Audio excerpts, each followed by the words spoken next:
Okay, so good morning, everyone, and welcome to the Emotional Intelligent Leadership Workshop with the ladder back down. The idea of the ladder back down is to improve the lot of the Black race. And that doesn't just apply to Black humans in the UK, rather to Black humans wherever we're located globally, including in Africa, Nigeria, which is where I originate from, and all around the world. There are plenty of opportunities for leadership out there, and the Black race is equally intelligent to other races. So there's nothing to stop us from actually excelling in roles of leadership. I look at the president of the AFDB, the African Development Bank, that is currently a Nigerian. I look at the proposed head of the World Trade Organization, the WTO, that is a Nigerian woman. And so there's nothing to stop each and every one of us on this workshop excelling, not only in the corporate world, but in politics, globally, in our homes as well, as leaders, as parents, as humans. There's absolutely nothing to stop us from excelling, but we need to actually understand that excellence doesn't just require academic intelligence, and in some cases it may not even require academic intelligence. Because when I consider people like Mother Teresa, for example, she didn't go to school or to university, but she clearly had compassion. She had empathy for a fellow human being, which is a huge part of emotional intelligence, actually. So let's actually take a look at what emotional intelligent leadership is and what we'll be covering today with the ladder back down. Thank you so much for attending, each and every one of you. And I pray that you actually achieve success in every single sphere of your life. So including in your home, in your family, in your workplace, or in your self-employed career as an emotionally intelligent human. So we're going to take a look at what emotional intelligence actually is. And there are many theories as to what emotional intelligence is, but I've just summarized it into three key points here. And we'll also be taking a look at what emotional intelligence is not. Then we'll be taking a look at why we need emotional intelligence, because there must be a why for us to all have, taken time out of our busy days to sit here to discuss emotional intelligence or to understand what emotional intelligence is. Why is it important that we develop our emotional intelligence? Then we'll also be taking a look at leadership traits. How does emotional intelligence translate into leadership traits and leadership competencies? So we'll be taking a look at that, and then we'll be taking a look at how we can acquire emotional intelligence. Now, what is emotional intelligence? How did I actually come to become interested in emotional intelligence?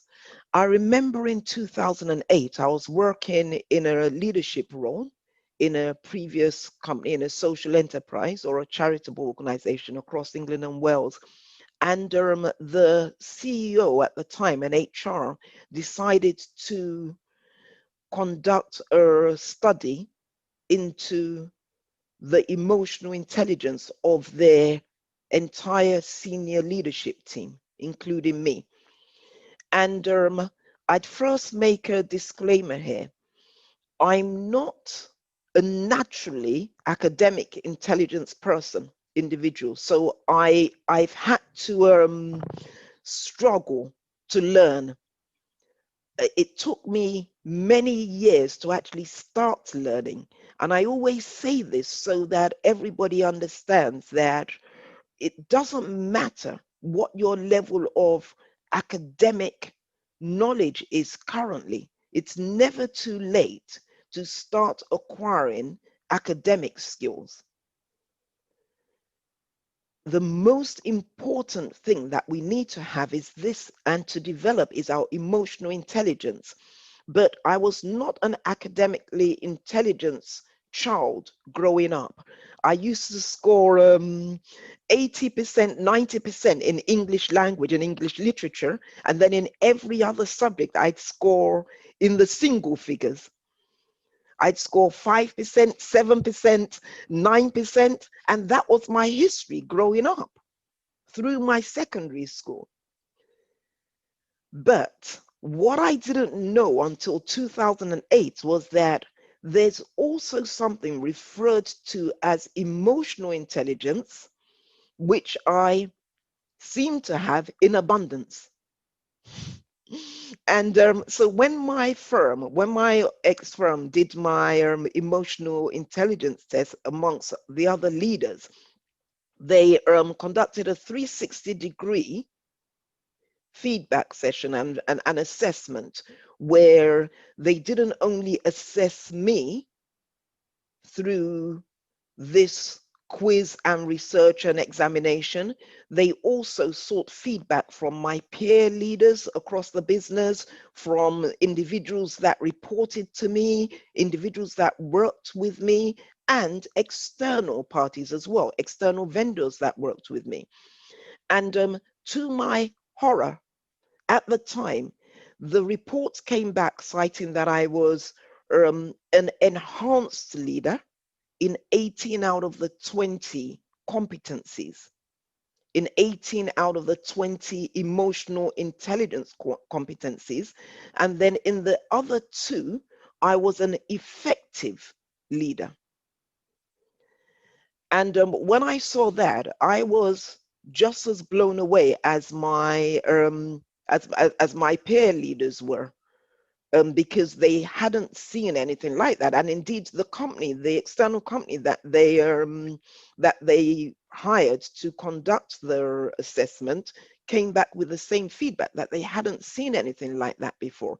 And that gave me a bit of confidence that, well, if I'm not academically intelligent, at least I've got some degree of intelligence, as in emotional intelligence. And then I started to conduct an investigation into what emotional intelligence is.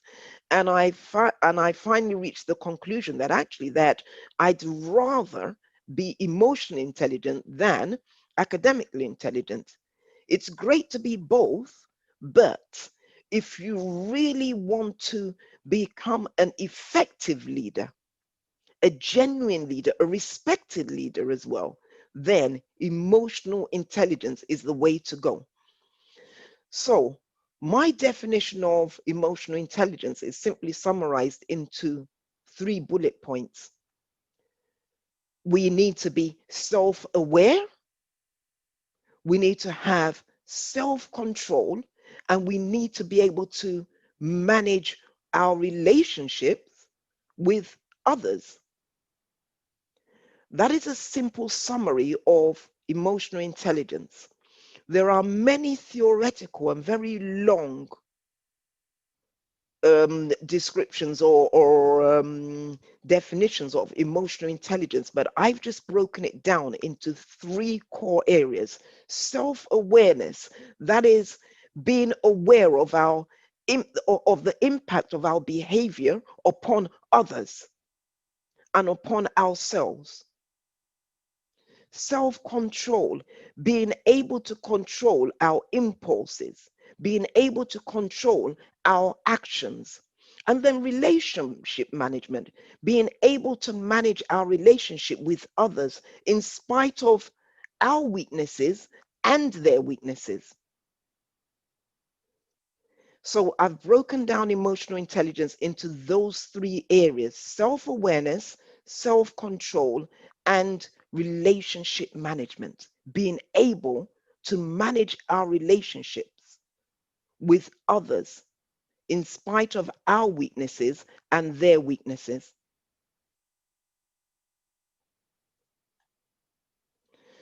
So I've talked about what emotional intelligence is. We'll also talk about what emotional intelligence is not. So the antonyms, what is emotional intelligence actually not?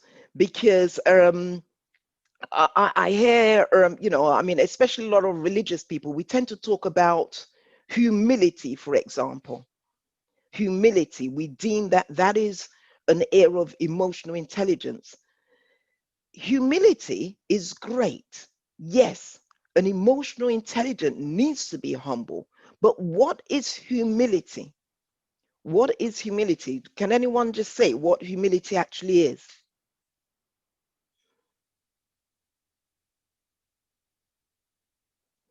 Can anyone give a definition of humility? You can unmute yourself or type in the chat. I'll read it out if you don't want to talk. Yeah, I think it's when you think less of yourself and think more of others. Okay, that's one definition.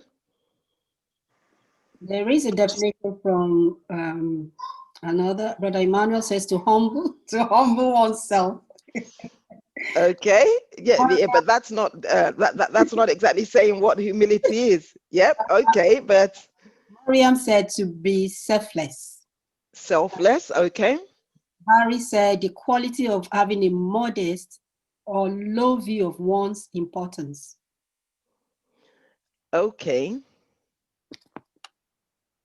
Thank you. Anything else? That's it. Okay. Thanks to everyone for Moji said putting others first before you. thank you. And Okay. my May I brother just said low esteem of oneself, estimate of oneself. may I say something? So thank you everyone for each of your answers. But to me, humility isn't having a lower esteem of yourself to others. Rather, it's about having an equal esteem of yourself to others. And that's why I say humility is great until you start talking about lowering yourself before others. No, we're all created equal.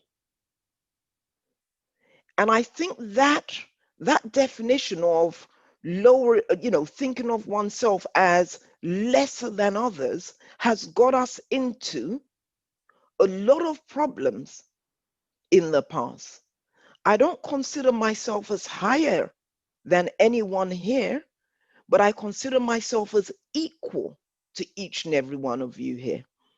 I don't consider myself as lesser or lower than my CEO.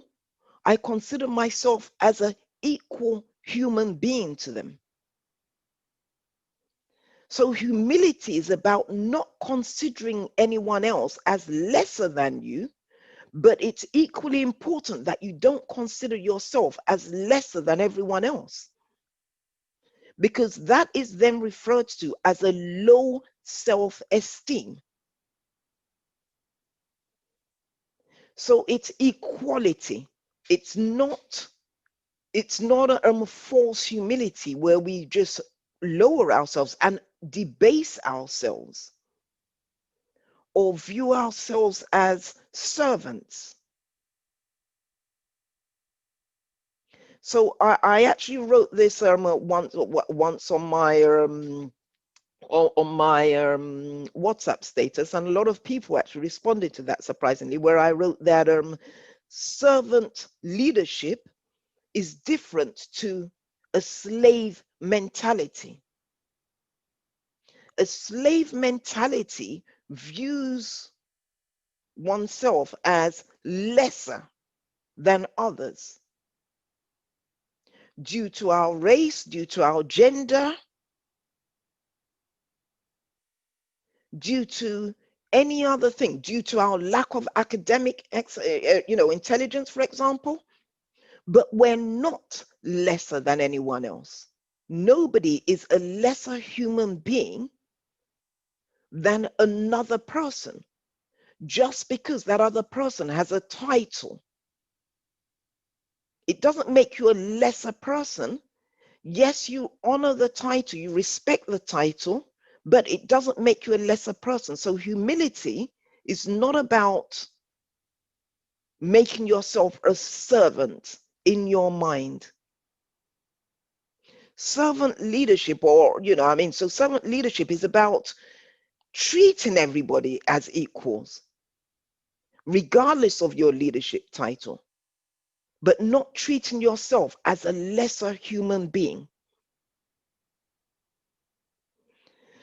So, false humility is not emotional intelligent leadership. Blind faith is not emotional intelligent leadership, where we're simply saying, because I believe I can do everything, I can indeed do everything, without being prepared to put in the hard work.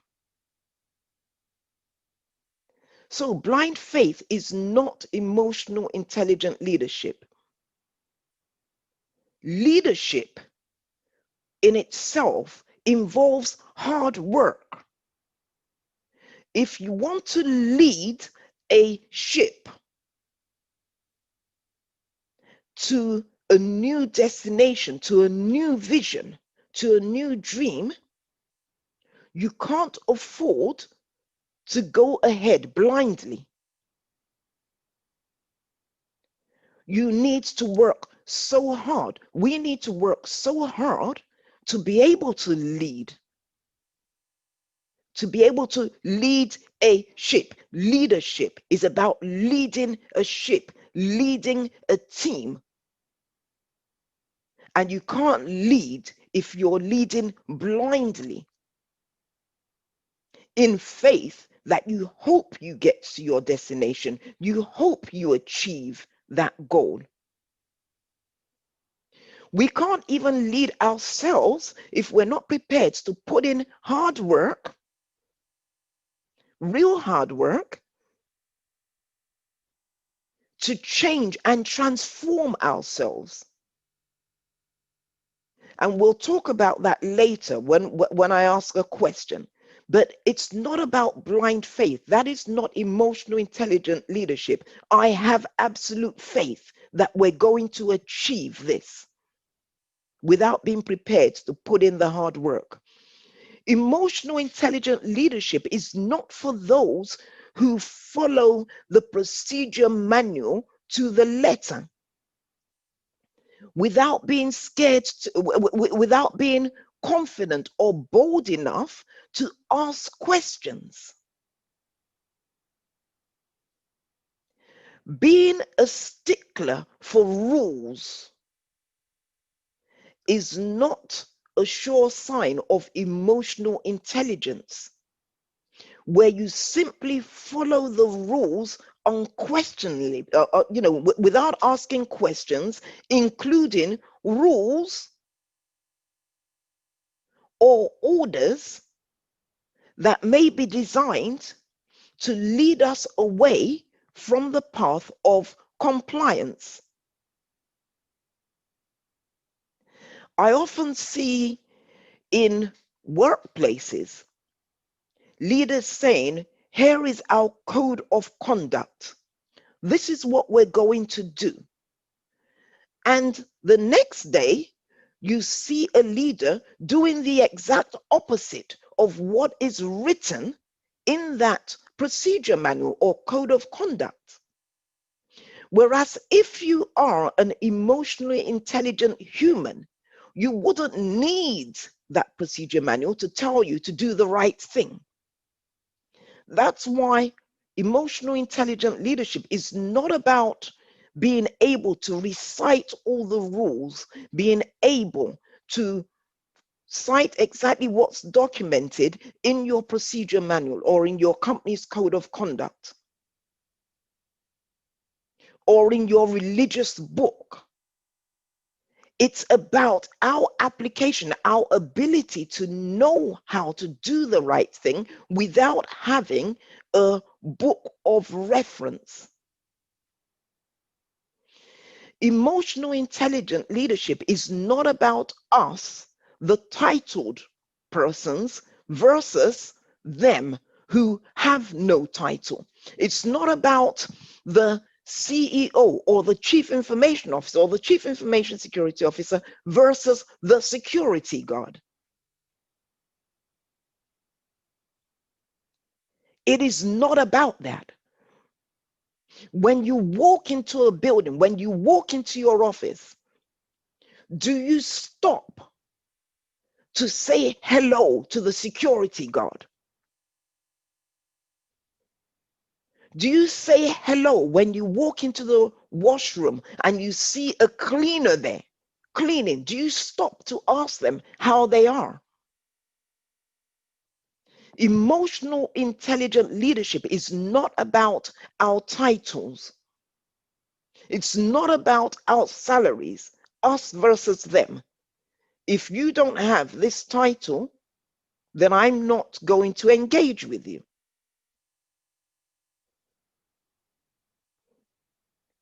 If you are a cleaner, I am not going to engage with you.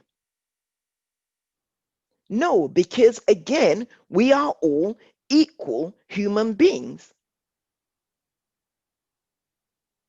And nobody's going to remember one's title when one kicks the bucket or passes away. All they're going to remember about you and I is the works of our hand, what we have done to impact upon others, good or bad. I've never heard anyone being referred to as the most prettiest woman that's ever been born. And even if they have been referred to, even if there has been someone who's been referred to as that, well, that's, you know, if they're dead, they're dead.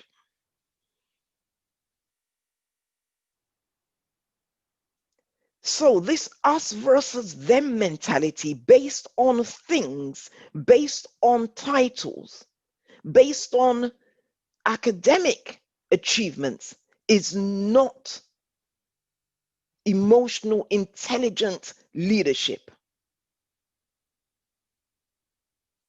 Herd mentality, what is that? Herd mentality is where everybody's going in the same direction, regardless of whether that direction is good for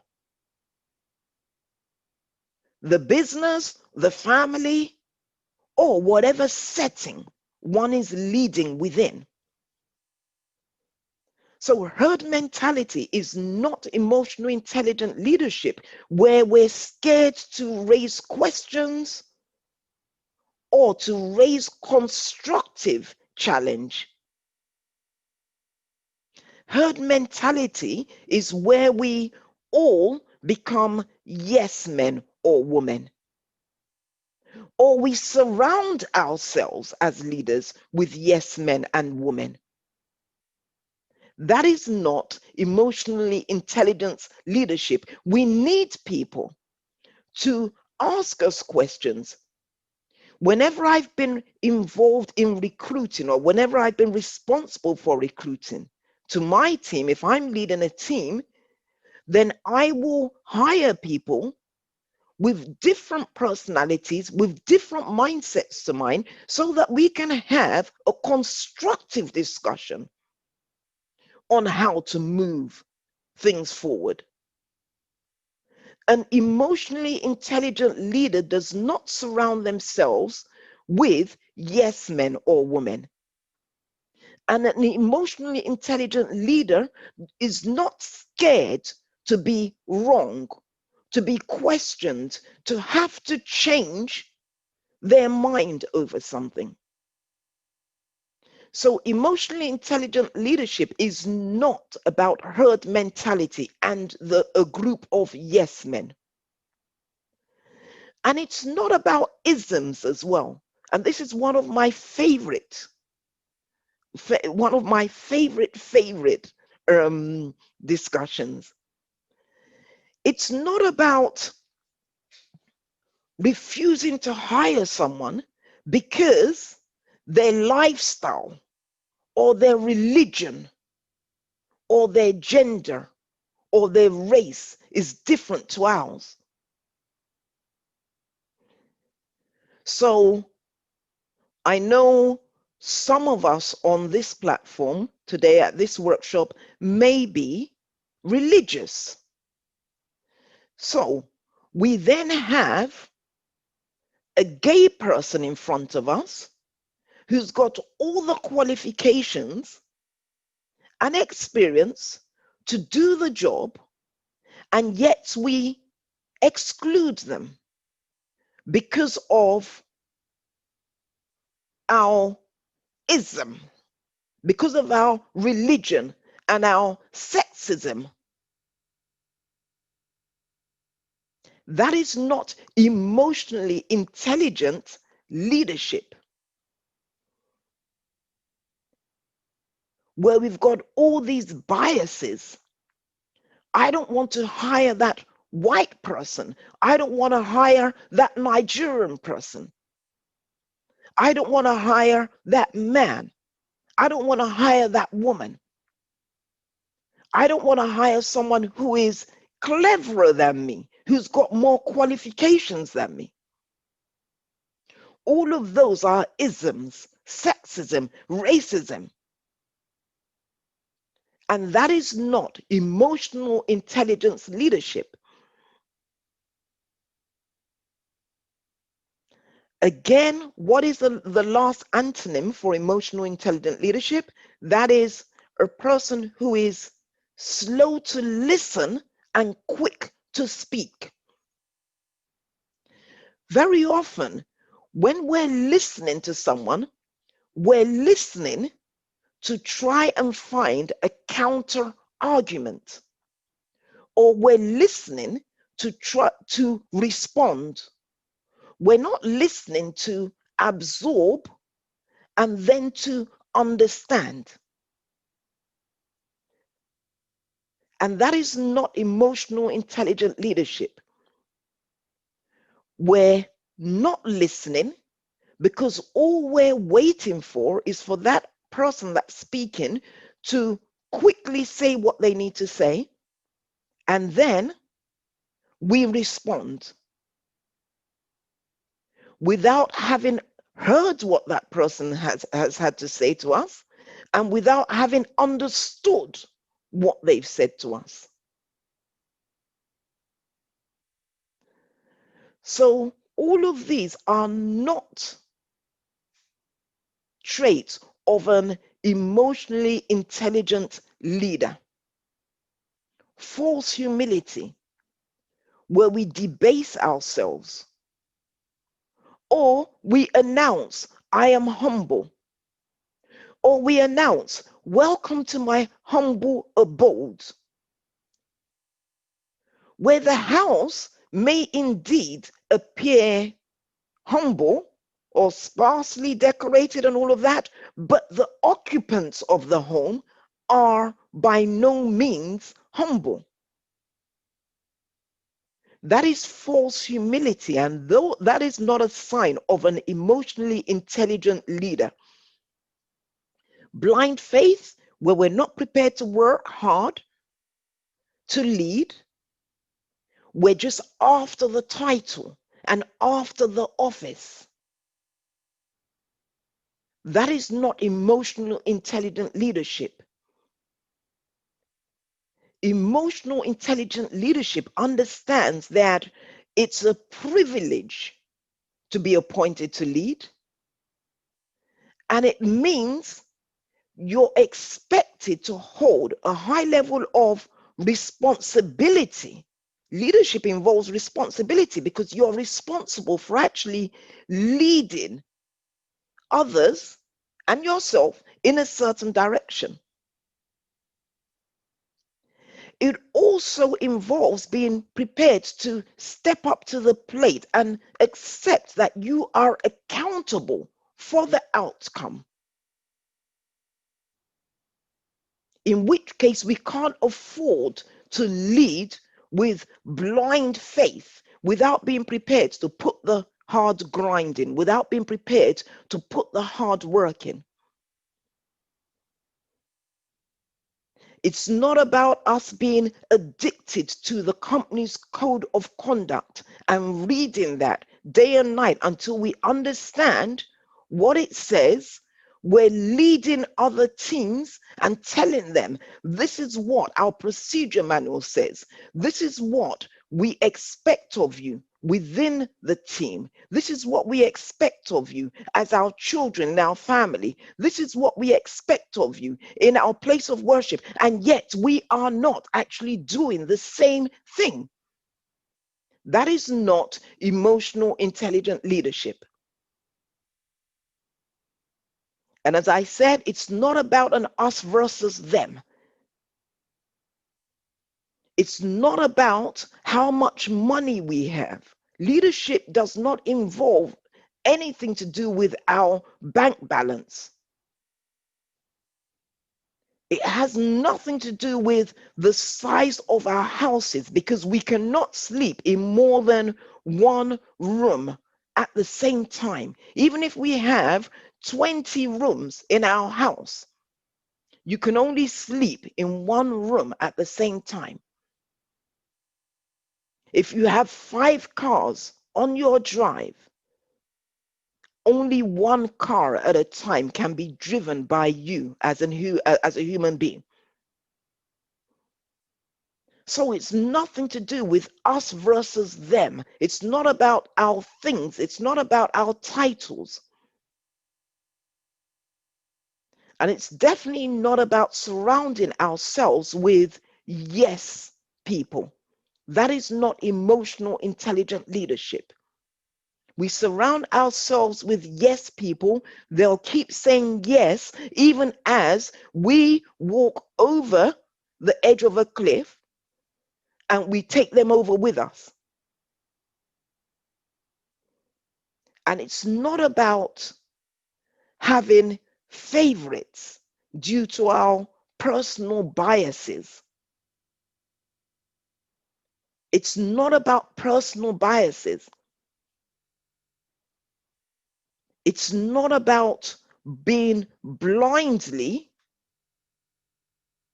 welded to our biases to the extent that we lose out on hiring good people to our teams.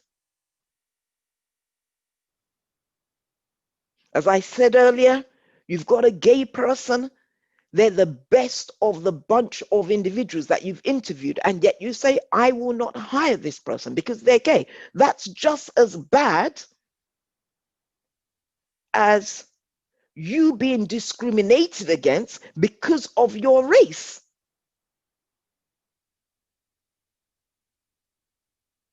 A person that discriminates against someone due to their religious beliefs because of the other party's sexual orientation is committing the same offense as the person who discriminates against you and I because of our race. And that again is not emotional, intelligent leadership. I've seen on the Harvard Business Review tweet feed a while ago. I mean, they were saying that there was a question raised that, well, how do you get a manager that doesn't like you to like you? And I thought to myself, well, it's not my team's responsibility to get me to like them. Even if I don't like something about your character as a manager, my responsibility to you is to lead you in the same manner I lead everyone else within the team. It's not my place to judge you as proud, for example, and to start treating you differently to someone else within the team who is not proud. As long as you are competent and brilliant at your job, I cannot say, because I don't like the fact that you're proud, that I don't treat you equally to someone else within the team. That again is not emotional intelligent leadership. And of course, we've talked about being slow to listen and quick to speak. If we're constantly speaking without listening, that shows that we haven't developed our emotional intelligence and that we simply like the sound of our own voices. And we'll miss out on many opportunities to learn by being too quick to speak. Because a fact remains that no matter how high a position one attains as a leader, you can still learn one lesson a day from listening to every single person that you encounter during your day, including the security guard, including the receptionist. So emotional intelligent leadership is about being quick to listen and slow to speak. Any comments, please, before we move on to the next slide? Comments, observations? Yes, I had someone that said he wants to contribute. Yes, please. Yeah, please go ahead. That'll be Brother Ademola, please. Thank you. Good day, everyone. My name is Demola. Just to buttress on the point Ms. Ibukun has been saying about emotional intelligence, I happen to actually experience firsthand this character or behavior during one of my earlier job roles. I work in the care sector in the UK, and by virtue of my position, I've worked in different job roles that you can think of. I go to any length in seeking knowledge, and if that happens to be a cleaner within the care sector, I will do that just so I can get a first-hand experience on that job role. In my search for improving myself, I secured a job as a healthcare assistant in one of the NHS hospitals. This was on the back of me running a startup project with other providers. But I actually wanted to get a first-hand experience working in the hospital.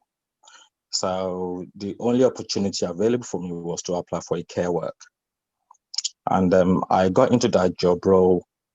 A lot of things were flagged up right in my face, but I managed to set myself in, and slowly I started to pick up on certain issues.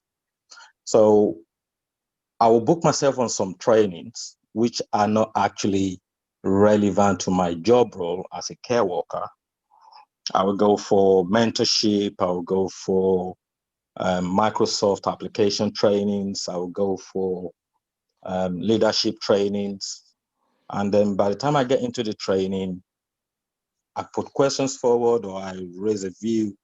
The next thing will be the moderator or the coordinator of that training session will now come back to me and say, "What's your job role?"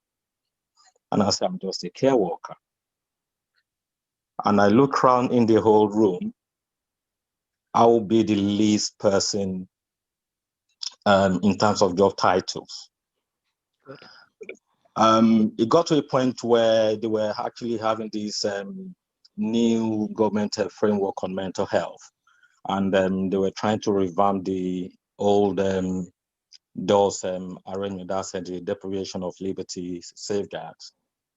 And this was actually passed or has actually been to the parliament, and it was waiting for a final approval. And then I raised my opinion or my concern around some of the issues they had or that I picked up on. And it got to a point where they had to say in the training that probably they might have to delay the approval process. Again, I went for another train. During the course of my work on that NHS hospital, which I'm not privileged to name, sometimes, anyone who's worked in the hospital setting will be familiar that we all wear uniforms, depends on your status or your job role. So easily anybody can tell exactly where you belong on the ladder when they see you in the uniform. But sometimes you're allowed to wear scrubs, maybe if you don't have the uniforms or things like that. Everybody wear the scrubs if you don't have the uniform. And that puts it in a general bracket. So nobody exactly knows what your job role is the moment you wear that scrub.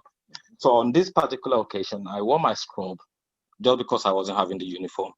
And then I had a consultant approached me and said, "Oh, could you give me more details about this patient? Da da da da. I learned you might be the doctor looking after him." And I said to him, "I'm not a doctor. I'm just a care worker."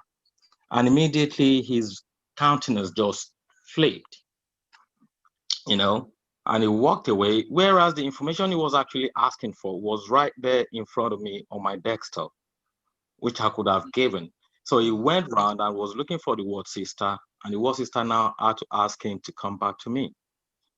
And that really got me geared up. So when I went for another training again, I now flagged it up that why can't we all just have one uniform? Where you don't have to be labeled or looked at as a lesser person when attending hospital, or when a patient comes in, they see in the uniform, oh, he's a healthcare worker. Let me go and speak to the manager.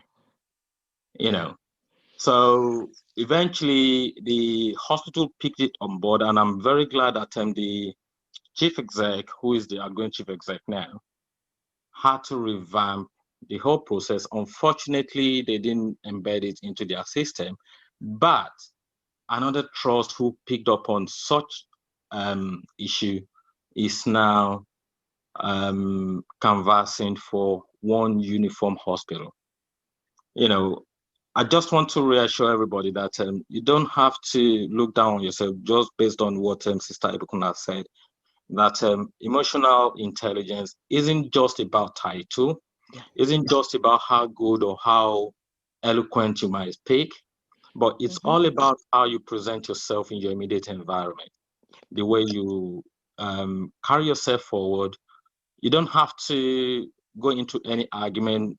Like Sister Ibukun said, be patient to listen, digest the information, and see how it can work in your own advantage, or how you can translate that opportunity to your own selfish gain.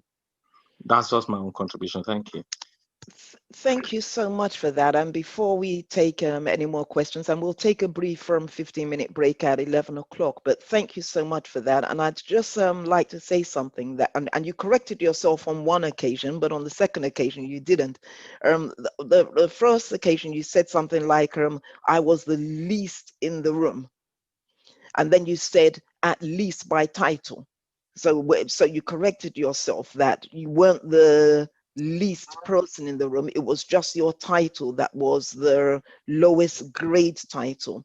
But the second time, you actually said that you said to the doctor, and maybe you didn't actually put it across this way, but you said to the doctor, I am just a care worker. Yeah. Rather than say to the doctor, I am a care worker, but I have got the information that you need here. Yeah. So that's just one thing to reflect upon, that you said, I am just a care worker. I would have said, I'm not a doctor, but I have got the information you need. Would you like to get it from me, or would you like to find someone else? So that way, then you give that other person the opportunity to respond in the way that you would want to be responded to, or that you would like to be responded to. Because I don't think he was given the opportunity if all that you said was, I'm not a doctor, I'm just a care worker, if that's all you said. But further questions?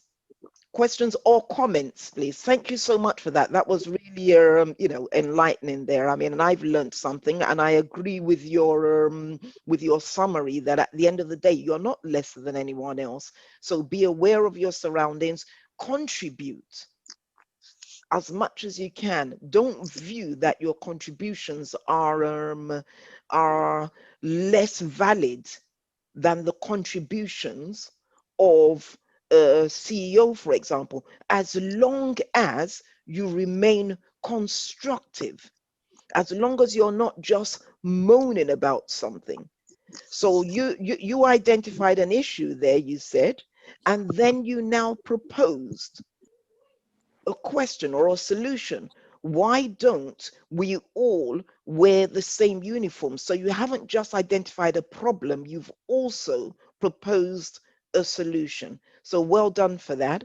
Any further comments or questions, please? Has anyone typed any questions that we may want to read out or comment? No contribution in the chat room. Okay, thank you for that. So why do I need emotional intelligence? What is what is all this talk about emotional intelligence? Well, first of all, forget about the workplace for one moment. An emotionally intelligent human makes a better citizen, a better human being. If we're self-aware, if we reflect on our weaknesses and try to resolve those, if we develop good relationships with our fellow human beings, that makes us a better citizen, a better son, a better daughter, a better partner, a better parent. And then we can now talk about employer or employee. And we end up contributing intangible value to society, because the reason why the world is in such a state is because of a dearth of emotionally intelligent leaders out there. If we had many firms, countries, families being led by emotionally intelligent humans, we wouldn't be in such a state as we are currently in many nations across the world.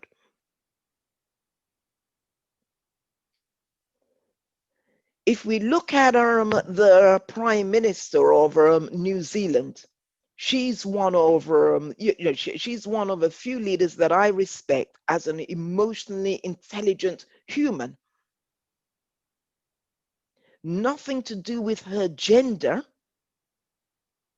just the fact that she is an emotionally intelligent human. And you see the way it comes across in terms of the way she leads the country at times of crisis and at times of peace as well. And that is a non-political statement.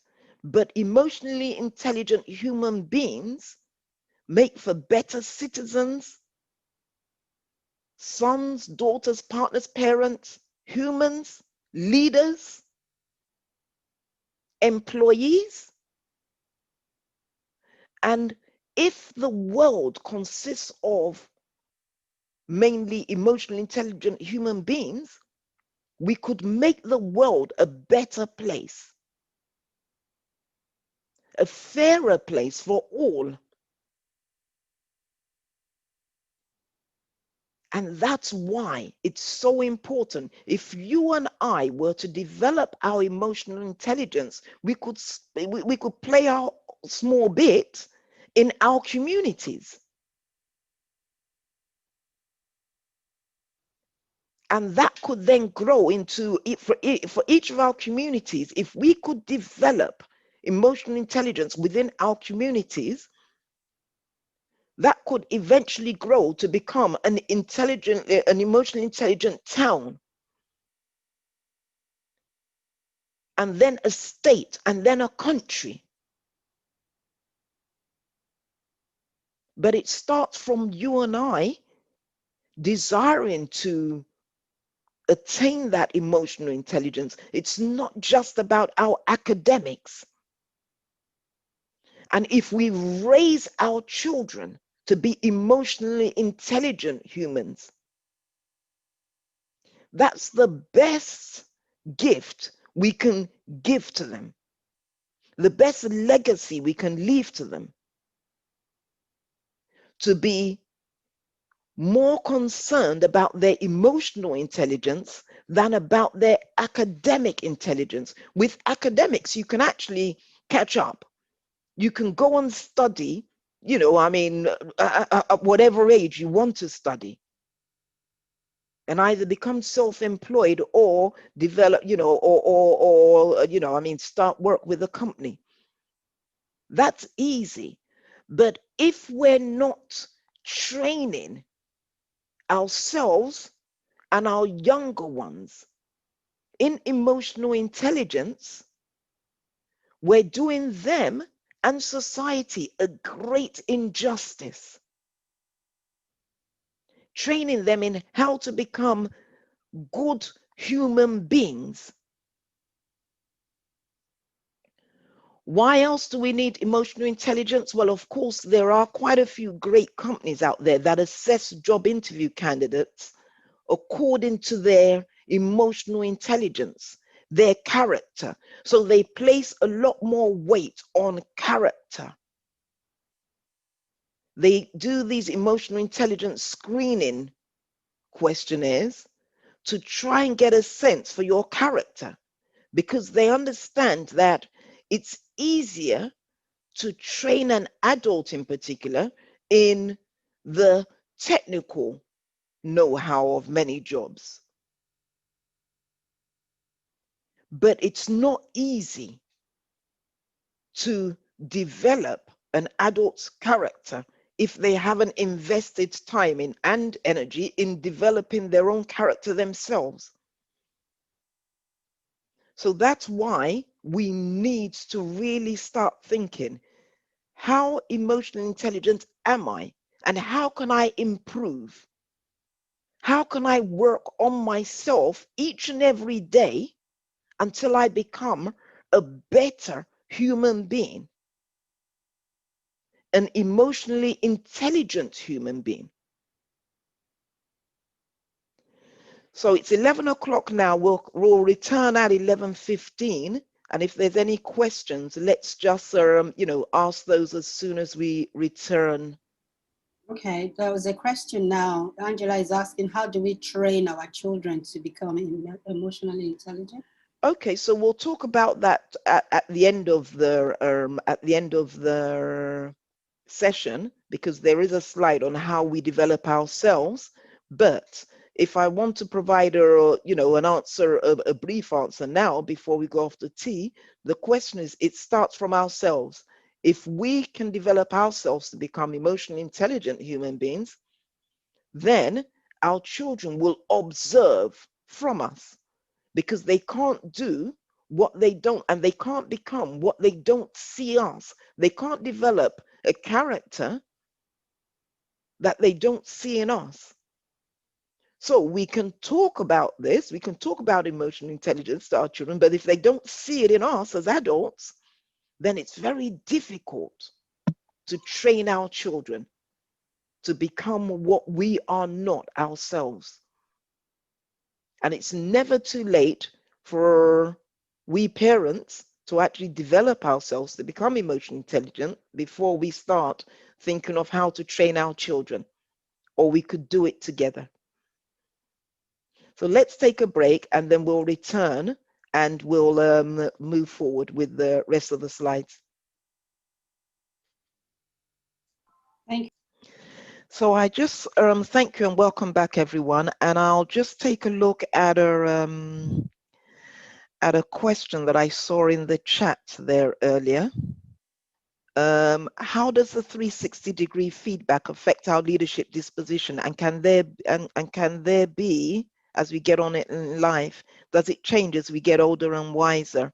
Well, I'll answer that question when we get to talk about 360-degree feedback later, towards the end of the workshop actually. But yes, I mean, we should actually be using 360-degree feedbacks to our advantage to transform ourselves. But that again depends on our self-will. Some of us may receive 360-degree feedback or feedback from our peers and our team members and resist the change, simply saying that doesn't apply to me.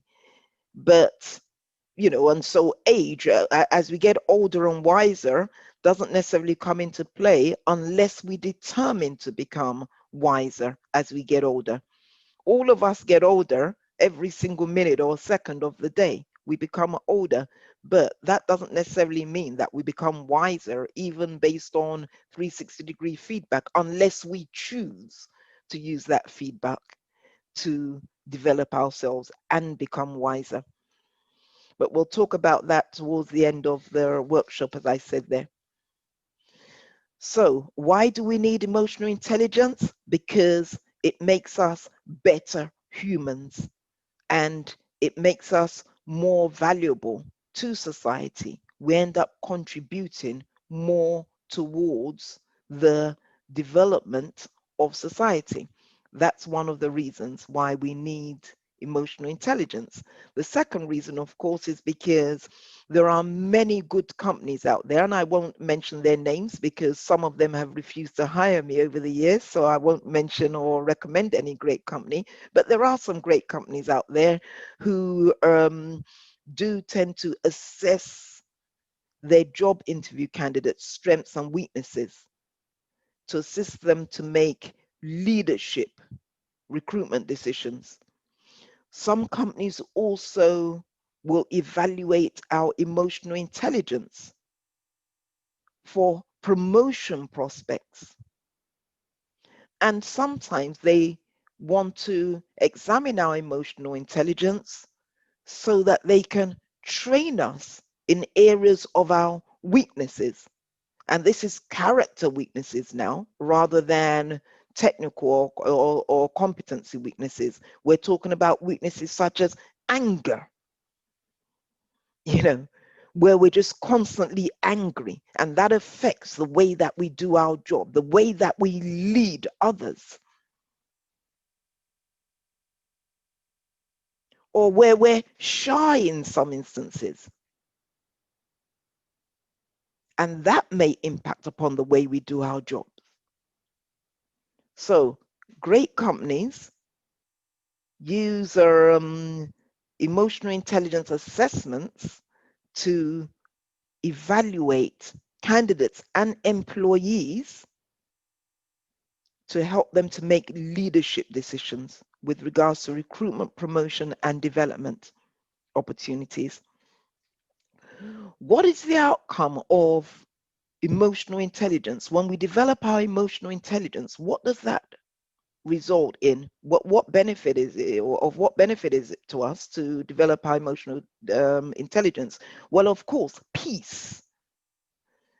Now, for me personally, and I don't know whether anyone might disagree here, but for me personally, the most essential commodity that I may ever reap in life is not money, it's not title, it's not academic qualifications, it's simple peace of mind. Peace of mind. If you're emotionally intelligent, you'll have peace of mind, because you'll know that having done everything you need to do to acquire those leadership roles or to lead in any setting, including in your family, you'll have peace of mind that you have done the right things. I often tell people that that when there's a disagreement, or when I'm in disagreement over something that someone else has done, I don't want a person who's judging the situation to say, yes, that person was wrong, but you as well should have done this or shouldn't have done this. With emotional intelligence, we acquire peace of mind because we understand that all our decisions are well thought through. Before we act, we think our actions through. Before we react, we think our actions through. Before we speak, we think our actions through. Before we click on send to that email, we save it in our drafts folder and read it again and again and again. If we're in disagreement with a third party or with another person and we want to send them an email to express our disagreement, the first thing that we do is we type out an email. Then we save it to our drafts folder and we read it again when we're calmer. And we correct anything there that may result in a but you shouldn't have said this, but you shouldn't have written that. And when we finally click on send, we have peace because we know that we haven't done anything to escalate the disagreement. Same as when we complain to an organization. We complain to our manager. If we're quick to listen and slow to speak rather than the other way around, we would end up with peace of mind because we will know that we haven't said anything to escalate the situation. So, emotional intelligence, what are the outcomes? What are the benefits? You have peace of mind. You also have joy. Joy that no matter what is happening around you, you haven't done anything negative to contribute to that in your leadership journey. So in the family, for example, family setting, we're training up our children as emotionally intelligent human beings. We're training up our children. There will be occasions for conflict, but again, if we're actually seeking to de-escalate rather than to escalate things, we'll have that peace of mind and joy that I've done absolutely everything I can, including to set an example to our children. So peace and real joy. A lot of people ask me how I often keep smiling through crisis and through tests. But that's because I always make sure, or I try to make sure that I don't do anything or say anything to escalate a situation, including with our children who are younger than me, clearly. So emotional intelligence means that we need to develop our self-control. And then the benefit of that will be peace of mind, will be joy and contentment.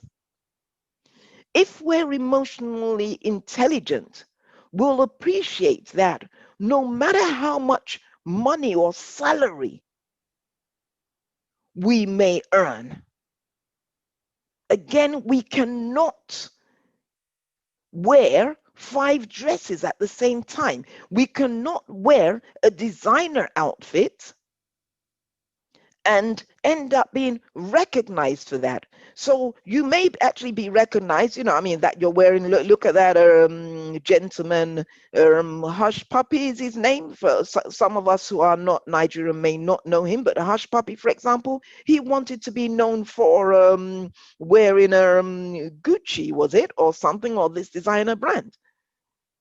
But he lacked contentment. Contentment.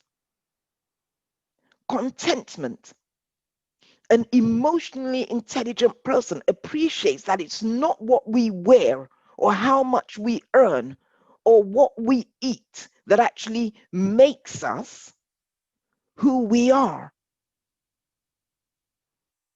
And when we're gone, as in dead, nobody's going to remember, or it won't even matter, even if people know us as that Gucci man or that designer handbag person. Nobody's going to care about that.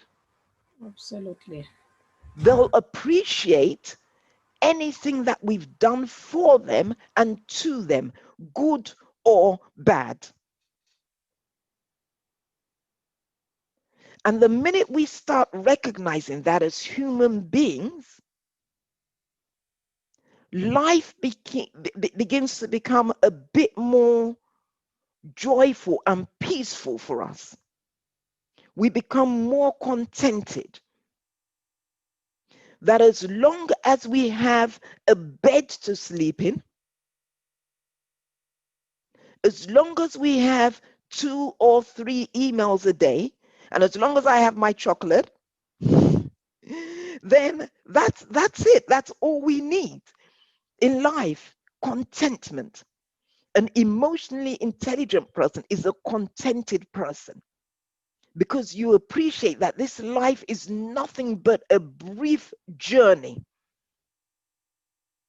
And that even if you live for 120 years in good wealth, where you're earning more money than you can ever spend in your lifetime, it means absolutely nothing without character, because all you're leaving behind is memories of your character.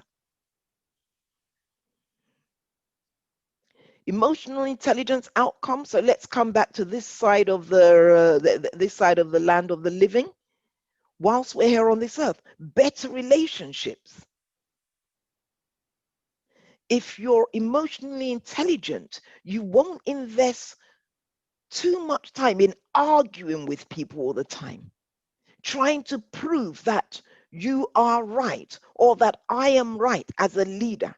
Leadership is not about being right all the time. And a leadership who goes around trying to depict that because of my title, I am better than you, or I am always right, may earn fear, but never respect. And that applies to parenting as well.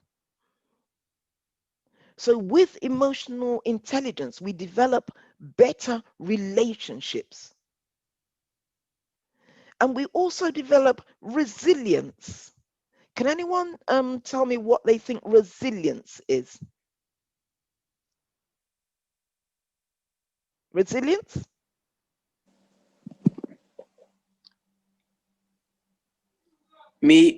I think resilience means persevering through hardships. Thank you. That is really fantastic. Yes, so persevering through hardship. What else, please?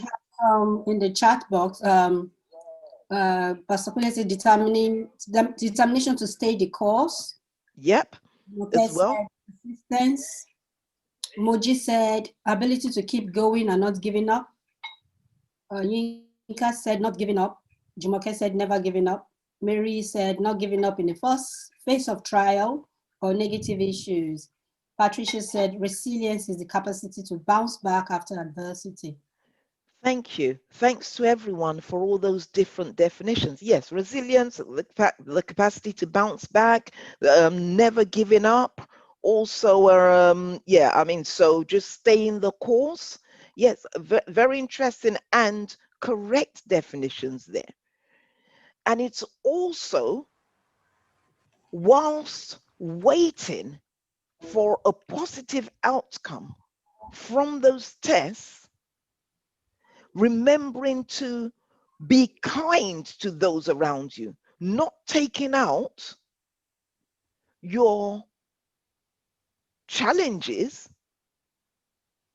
and frustrations on others around you. And that's very important for leaders in particular. So a leader in a workplace, for example, is going through different stresses and challenges. Could be from the home front, or could be management pressure, not meeting targets.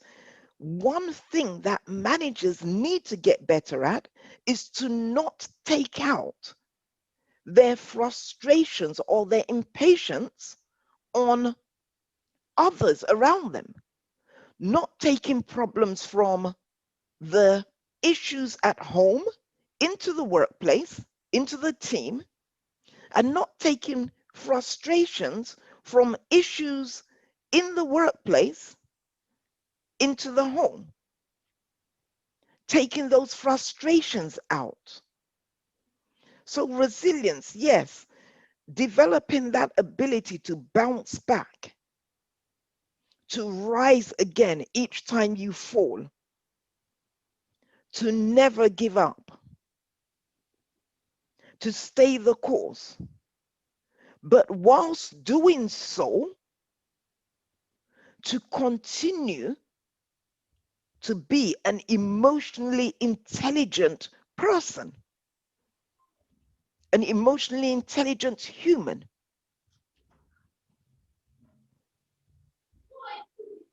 If we're saying that we're resilient, whereas everybody out there feels the brunt of our frustrations, they feel the brunt of our anger because something isn't working for us, and we're trying to bounce back, we're trying to claw our way back up. That is not resilience. Because resilience means that we retain our peace, we retain our courage, we retain our joy through our struggles to bounce back. And yes, I absolutely agree that sometimes it is difficult to remain joyful when we're going through trials and tests. But emotional intelligence requires us to do that. Emotional intelligence requires us to remain peaceful, to hold our peace. Turn on the floor heating. You people are wasting your tax money.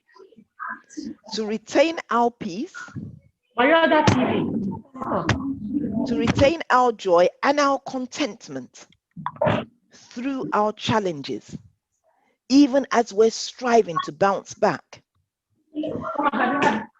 Please, could we kindly mute that mic that's on whilst we go through the rest of the.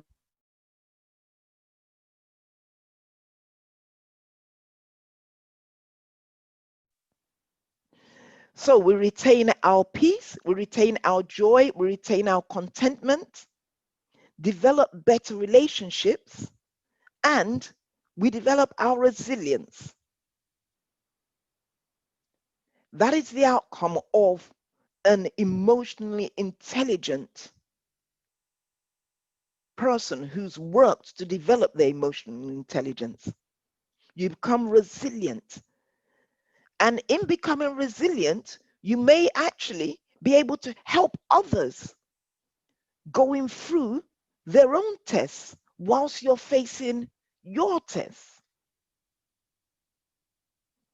So even whilst you're trying to bounce back, nothing's stopping you and I from helping others, even if we're going through our tests. So these are some of the outcomes of us developing our emotional intelligence.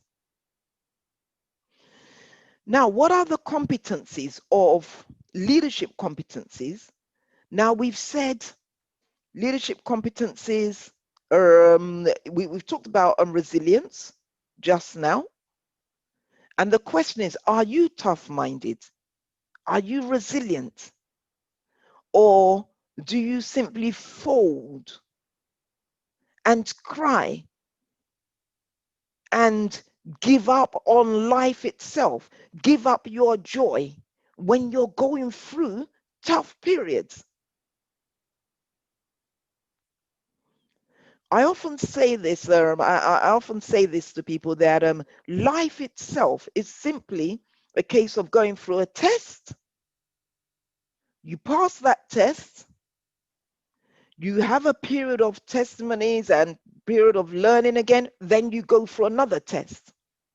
You pass that test, then you learn through that test, and then you have a testimony, and then you go through another test. Why do we actually go through all these tests? Number one, to develop our character, and number two, to equip us to help others, including our children, the teams we lead, and others out there who may face the same tests that we've passed through and successfully bounced back from. So it's just like going through secondary school or primary school repeatedly. That's what I say about life. You go through year one, then you sit an examination. Then you go through year two, sit an exam at the end of it. Year three, year four, year five. Then you graduate to university. And if you have kids or friends or someone else who wants to learn the same subjects that you've learned, you train them because you're already trained. You've already passed through those previous lessons. So my question is, are you tough-minded? I know that adversity has taught me quite a lot. I've taken good lessons out of adversity, and I've also taken lessons on how not to lead out of adversity. So that's something that we also need to note, that we can learn lessons from an emotionally intelligent leader, and we can also learn lessons from someone who is not emotionally intelligent. We can learn how not to lead. Remember, I said earlier that we can learn from the receptionist, from the security guard, and we can also learn from a CEO in how not to be towards people and how to be towards people. You've got a CEO who's leading in the way that you like to be led. Learn from him. Learn the things that he or she is doing, the CEO now. Learn the things that he or she is doing that you like. Keep those in your armory for when you now become a leader. If you're not already leading, learn from others, learn good leadership from others, and also learn how not to lead from those that you see in leadership that aren't leading with emotional intelligence. So an emotionally intelligent leader is also able to reach tough decisions. Now, I remember years ago when I thought I never want to lead. And the sole reason that I felt that I did not ever want to become a manager or a leader was simply because I felt I can never make someone redundant. That I wouldn't want to be in a position where I would have to make someone redundant or sack them for poor performance. But over the years, well, as soon as I started leading, in my first company in 2002, I had to ask someone to leave due to poor performance, having tried to help them to develop themselves. But one lesson that I learned from that first instance is simply you can lay someone off with compassion and still remain true to your emotionally intelligent self. So you've got someone who's not performing well. Of course, you take them through the official performance management plan. On the other hand, you can take them also through coaching or mentoring. You can take them through, or you can point them to websites where they can develop themselves in those areas of competence where they're struggling. And if you have to lay them off, you can help them with their CV, because even though they may not be good for the role that you've hired them for, they're definitely good for something. So we can be compassionate when laying people off. And when we're laying people off, we need to be fair. We need to be fair. We need to be kind. And I was asked a question nearly 2 years ago by a lady in a team, and she said, haven't you found it that you need to be a bit tough as a female leader? And I said, I said to her, I said, why? Why would I have to be tough? She was asking me why I play so much, why I laugh so much and joke so much. And I said, it's okay to show compassion. It's okay to laugh with your teams. It's okay to lead with empathy. That's different to being tough-minded. Toughness, an unnecessary toughness and bossiness is different to being tough-minded. I am tough-minded and I can reach tough decisions. But I also believe in leading human beings and leading in the way that I like to be led, even if the people leading me are not leading me in the way that I would like to be led.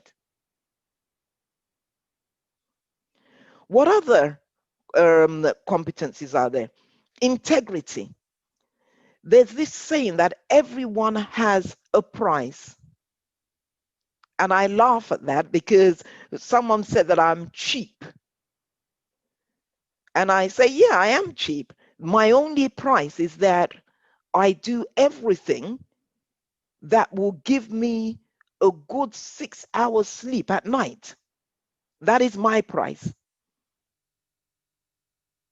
You can't offer me money. Even if you offer me £1 million, I live in a house where I'm contented. We own a car, but the car hasn't been driven out that much since the beginning of March due to the lockdown. So what do I want to use money for? My price in leadership is a good, sound sleep at night. Do you have that integrity? And trust me, the higher you get up in an organization, your integrity will be tested. Your integrity will be tested. And yet, you need to, as an emotionally intelligent leader, determine your price first of all. I've stated my price. What is your price? Do you know your price? Do you know how you would act in a workplace if a leader said to you, if your manager said to you, okay, I want you to change these books and we'll promote you to my deputy next year. We'll promote you to my deputy next year, but I want you to alter our financial statements to show a profit instead of a loss.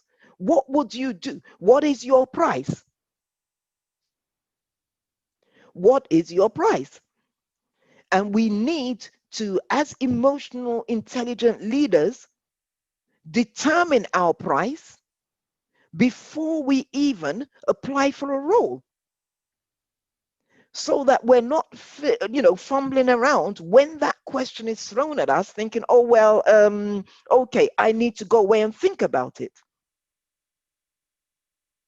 You can't pay me enough to treat someone badly. You can't pay me enough as a leader to pull someone else's pull someone else's hopes and dreams down, to cut them off at the knees. You can't pay me enough.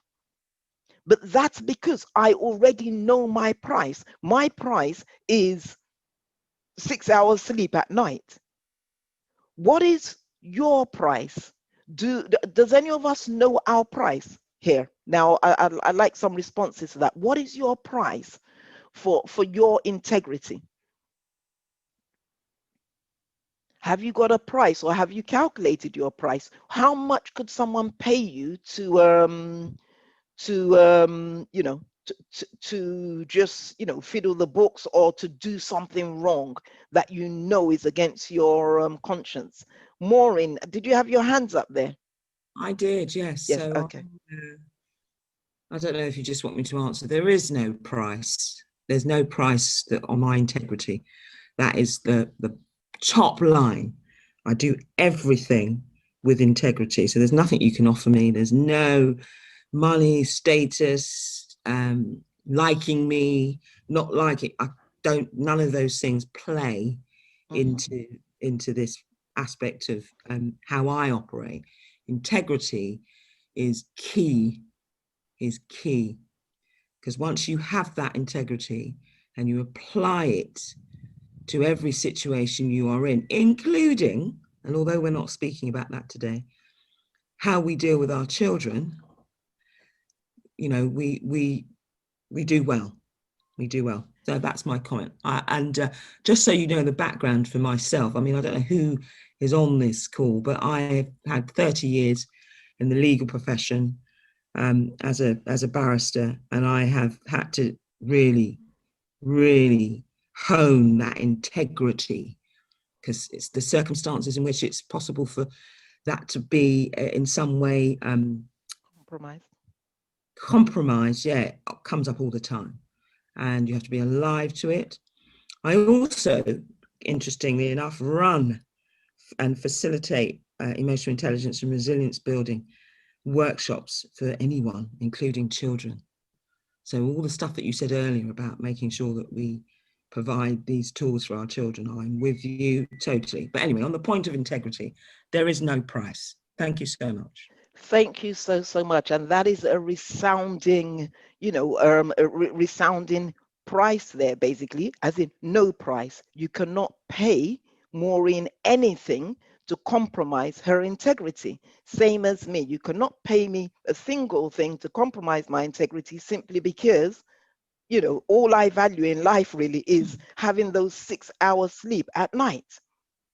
So important. And you said, although we're not speaking about the children today, but again, I think that in response to a question earlier that, how do we train, Angela's question, I believe it was, how do we train our children? If we do not show our children that our integrity has no price, our children will lack integrity, because they will simply do what they see us do. So that is so important.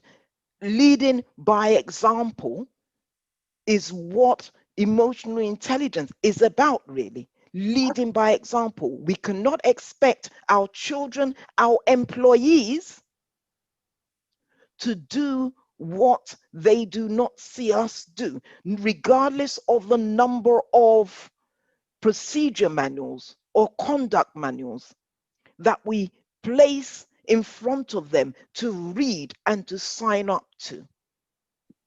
We actually have Neka's son on this session. He answered one question earlier. Oh, sorry, apologies. Spot on that you're talking about children. So just to let you know, we have someone's son here. He's learning and he's contributing. Please, could he actually just speak? Is that CH162? Could you kindly just speak and let us know from your perspective? Thank you.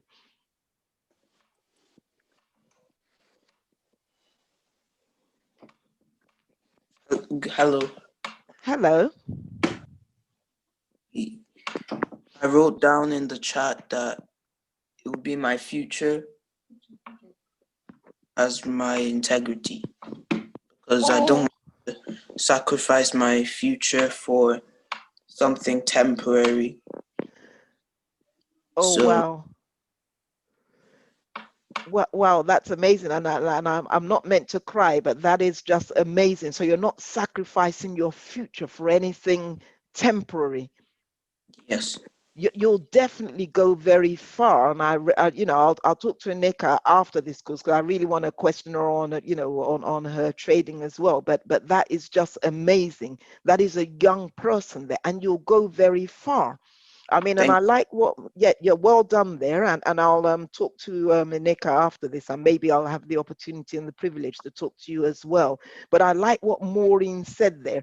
One of the reasons why I didn't actually complete my legal studies is simply because I felt that I cannot lie.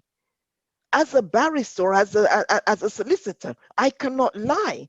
And I just think, how on earth do solicitors or barristers go into a court and blatantly lie?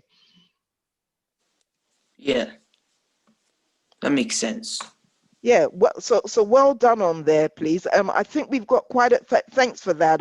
Sorry, what is your name? Because we rather simply introduced you as Neka's son, but that's not fair because you've got a name, haven't you? Yes, my name is Chibudom. Oh, Chibudom, that's a lovely name. Thank you so much. Thanks for your contribution. Very valuable. Thank No you. problem. Thank you. Thank you. And we've got quite a few chats here. Nicely said. Yeah, indeed, we are so blessed to have one of our children, and yeah, not just a child, but an awesome leader of the future. Because if you retain that integrity, then that is just really yeah. And I can see here peace of mind. Most people require require peace of mind. Peace of mind. And I can see Abby's contribution there. Emotional intelligence requires us to render humble service when the occasion demands, to perform any sort of labor. Yes, we need to be prepared to perform any sort of service. I remember a few years ago, so I found myself out of work, and so I went to work with this solicitor's firm, a female solicitor now, and the first day she arrived to her office late, but I'd been let in, and I was washing the plates in the sink, and she was just like, no, you can't do this, you can't do this. But I asked her why, or why not? Why can't I do it? We're human beings. So yes, humility. When the occasion demands, we humble ourselves and we perform any sort of labor as long as the labor does not compromise our integrity. We'll talk about the tools that one can use to build both emotional intelligence and resilience, but I'll say that in the last slide, it's about self. because you can really so although I mentioned yet that we can go coaching, we can also go on courses and things like that, it has to come from within one's own self, and it has to come with a large element of self-evaluation and awareness, which is on my next thing here. Self-evaluation and awareness, my next bullet point here. How often do we evaluate ourselves?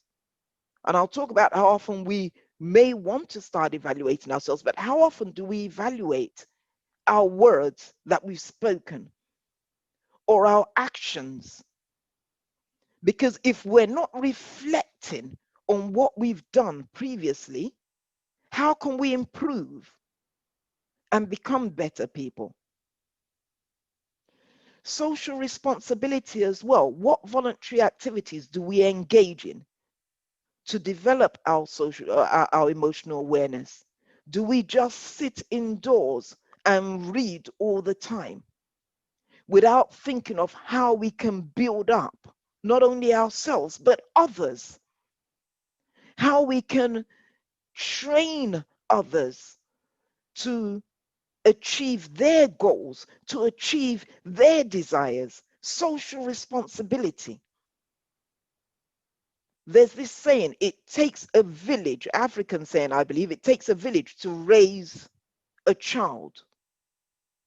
But I believe that if not for the contribution and the encouragement of others around me, my husband, for example, I wouldn't have become what I've become today. So social responsibility is not just about training ourselves, it's also about training and working and coaching and mentoring others to achieve their vision and desires for their life, even if we haven't quite achieved ours, even if we're not quite there yet ourselves. How do we solve problems? And this is one of the two areas actually where they actually said that I was an effective leader rather than enhanced leader in the 18 out of 20 competencies. They said with problem solving. And I then started examining how I solve problems. And so the question is, do you work on your own or are you collaborative? Do you seek other people's views when you're seeking to solve a problem? Do you sit there and try to work it out on yourself? And even if others contribute towards the solution, you dismiss their suggestions. How do we solve problems in our personal lives, in our families, in our teams? I know what I was doing wrong when I was, at the time that they did this assessment of me. So whenever there was a problem, because of the situation in that workplace, I used to just quickly go and get the team and say, okay, let's try this, let's try that, let's try this, let's try that instantly. And that was placing pressure on the team. That was placing pressure on the team. Because I was being pressured, I was transferring that pressure to the team. And at one time, they banished me. They said, look, you old woman. There were a lot of Africans in the team. They just said, you old woman, go away, go and sit in your office and we'll sort this out. So problem solving, are we collaborative? Or do we simply sit there? Or do we simply just go out and place pressure on others to solve problems? How do we solve or resolve disputes? Do we fuel disputes in our words or in our actions? Someone comes to us and tells us, this person has done this. Do we try to de-escalate? Or do we say, oh, actually, that person also did this to another person? Do we add fuel to the situation? Do we inflame the situation? Do we turn a mere issue into a crisis? or do we try to calm things down? An emotionally intelligent leader tries to negotiate, tries to bring peace, tries to bring calmness rather than a fire, tries to negotiate, to make things better rather than worse. An emotionally intelligent parent doesn't fuel a conflict between their children. They de-escalate. They also negotiate with their children. When their children come of age, they recognize that this child is no longer a child. And it's time for negotiation rather than just instruction. Again, impulse control. Are we quick to listen? Or are we too quick to speak? Without giving the other party the opportunity to express their views or to contribute to the discussions.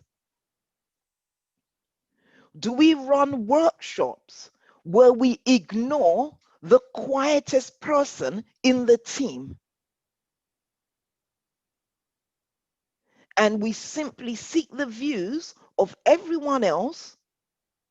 So you've got a small team, you know that one individual in your team is really quiet.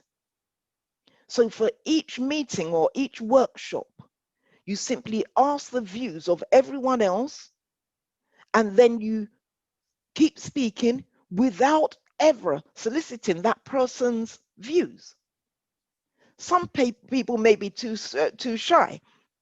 So the team meeting may not be the place for them to speak.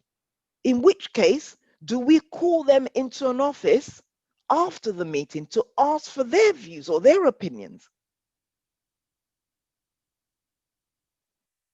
Understanding the nature of each and every one of our team members. Are we adaptable as leaders? Because an emotionally intelligent leader will be adaptable. You won't apply one leadership style to every single situation that occurs in the team. Sometimes you may need to issue an instruction. This is what we're going to do. Sometimes you may need to ask team members, especially if you've got a team where there are different competencies represented, different skills. You've got a project manager in the team, you've got a financial manager in the team, you've got a program manager in the team, you've got a tester in the team, and you're asking a question as the leader of the team on finances, and you don't have any financial knowledge. You need to actually hone in and focus on the financial person to provide you with answers. We can't simply say, I am the leader, so I don't respect the views of the financial person in the team. We need to be adaptable and willing to listen to other people's contributions.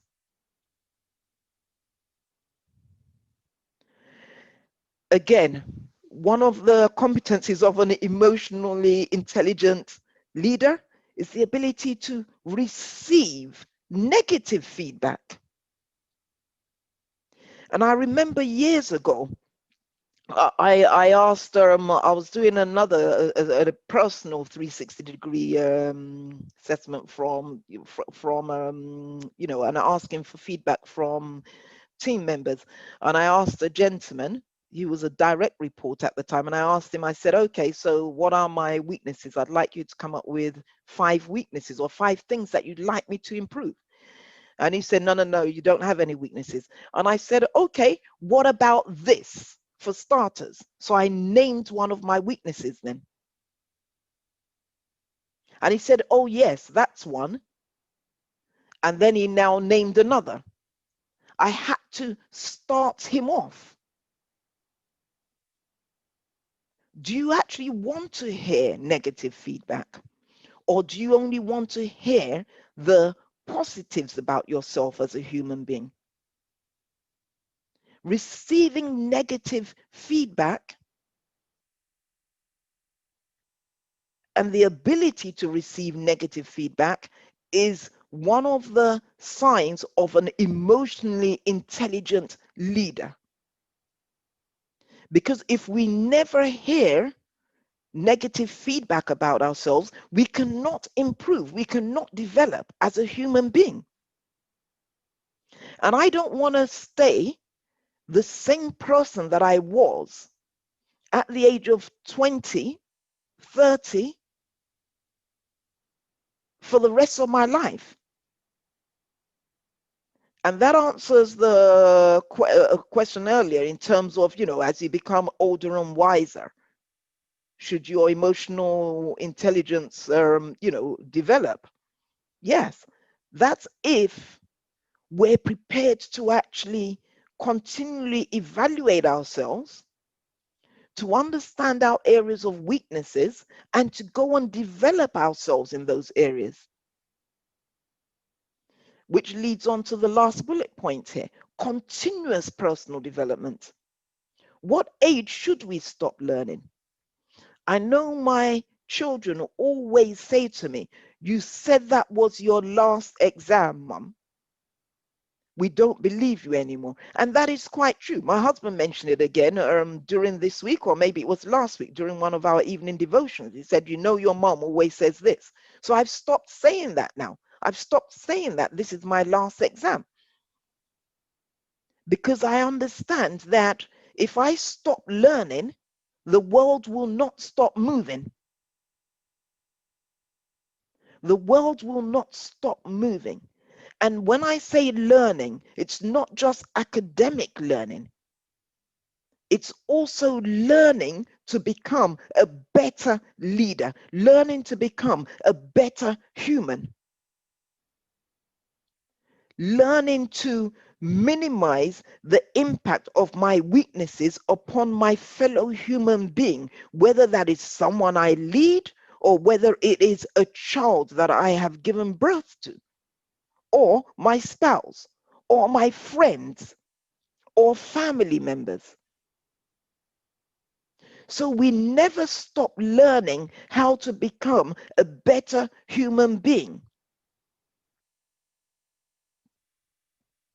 Never ever stop learning how to become a better human being. Because as we continue to develop our character, those we lead and those that we're seeking to influence through our leadership also become better human beings themselves. So these are different competencies, and let's look at so we've talked about some of these already. Integrity, we've got inspiration. So if you're an emotionally intelligent leader, you will inspire and motivate others to also become the same. You'll also be centered and grounded, where you don't hear one side of the story and act without processing and rationalizing and understanding the situation. So you'd be centered and grounded and logical and reasoning. And then an emotionally intelligent leader is also an action-taking leader. So you don't just sit and watch the world go by, You take action to improve your lot and everybody else's lot. You don't complain about the tests and challenges that you're going through without taking action to improve your lot.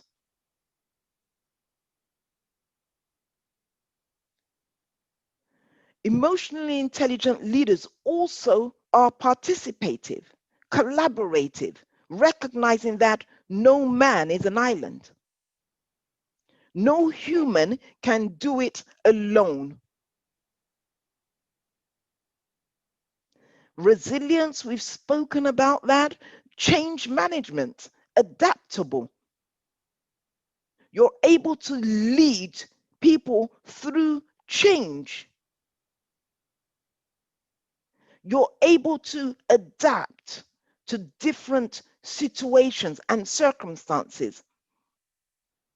You're able to adapt when you're in abundance. You're able to adapt when resources are minimal.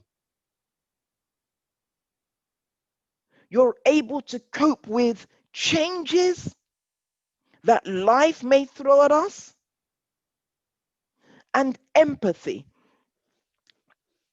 A leader that has all the other traits that we've mentioned here, but that does not have empathy, is not an emotionally intelligent leader, in my view, at least.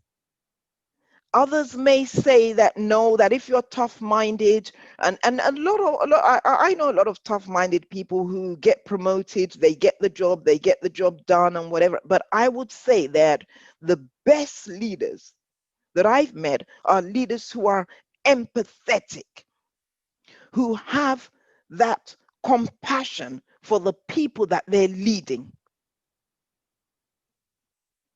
If we don't have compassion on people that we're leading, we cannot lead them.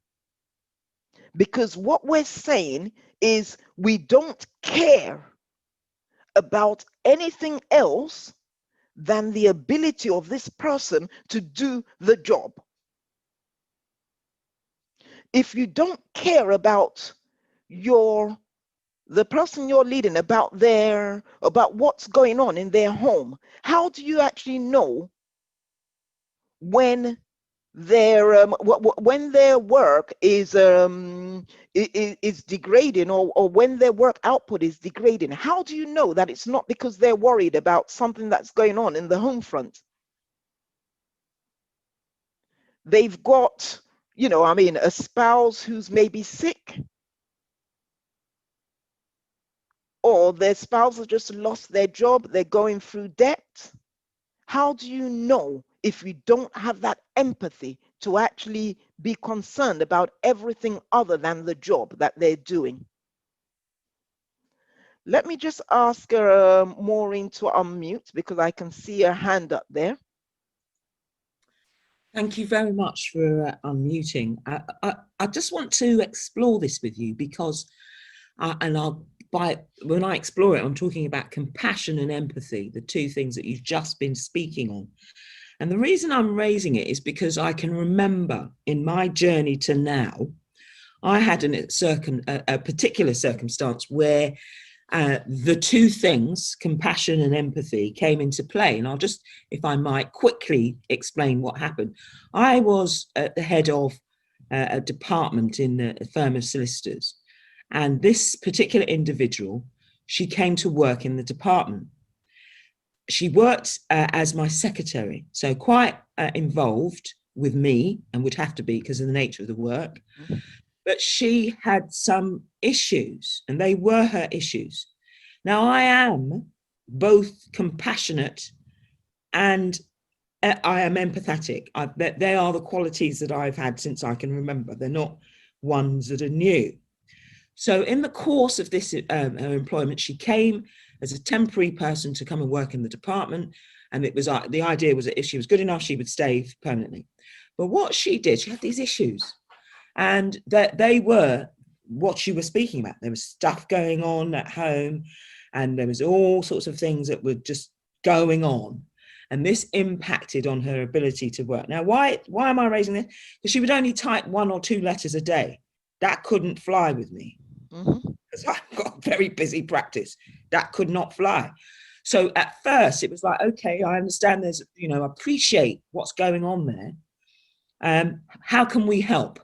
What can we do to help you, to enable you to do the job to the standard that's required? And so those things were implemented for her. So we showed compassion, or I showed compassion because I was employed.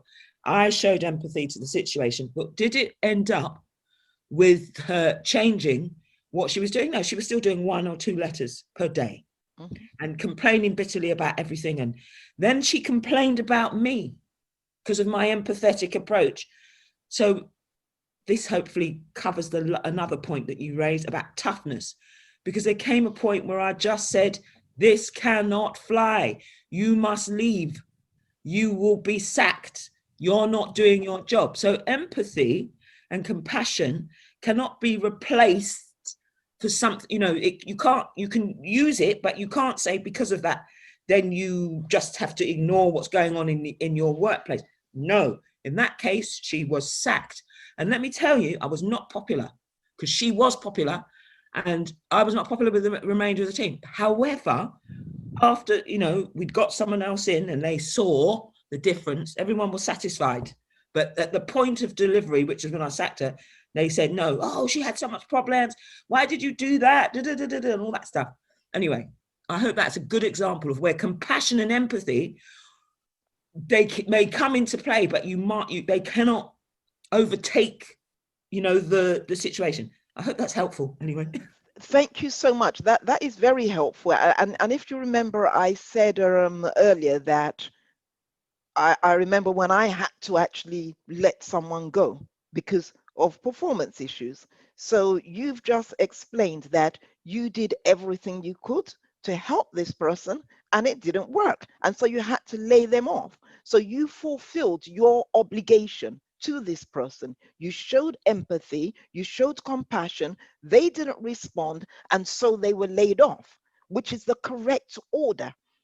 An emotionally intelligent leader seeks to understand if there is anything, and sometimes there may not be anything. Sometimes it may be that the person is just not capable of doing the job, in which case, again, the eventual outcome will be that they will be asked to leave the business.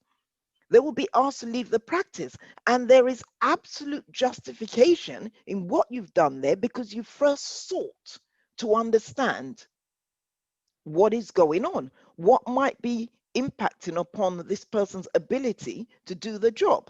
And I've been in a similar position previously, but that won't stop me from, first of all, trying to understand if there are performance issues, trying to first of all understand. And if, having done everything that I can do to help you to be suitable for the role, if you're not, then I would do the same thing, ask you to move on and hire somebody else. So yes, tough-mindedness and empathy and compassion must go hand in hand, must. So I totally agree with you there. Now we've got self-awareness as well. And this is a core part of emotionally intelligent leaders. How aware are we of the impact of our behavior on others? Because some people are simply oblivious to the impact of their words on others. So they'll say things and they don't actually mean to harm, but that's because they're not aware of what they've said. Some people are aware of the impact of their behavior on others, but they don't care. But they simply do not care. But an emotionally intelligent leader develops an awareness of self and seeks to improve in areas where they are requiring that development. So if I know that my tongue is caustic and that each time I speak, I upset someone, that's when I now need to either engage in courses to help me to improve my communication skills,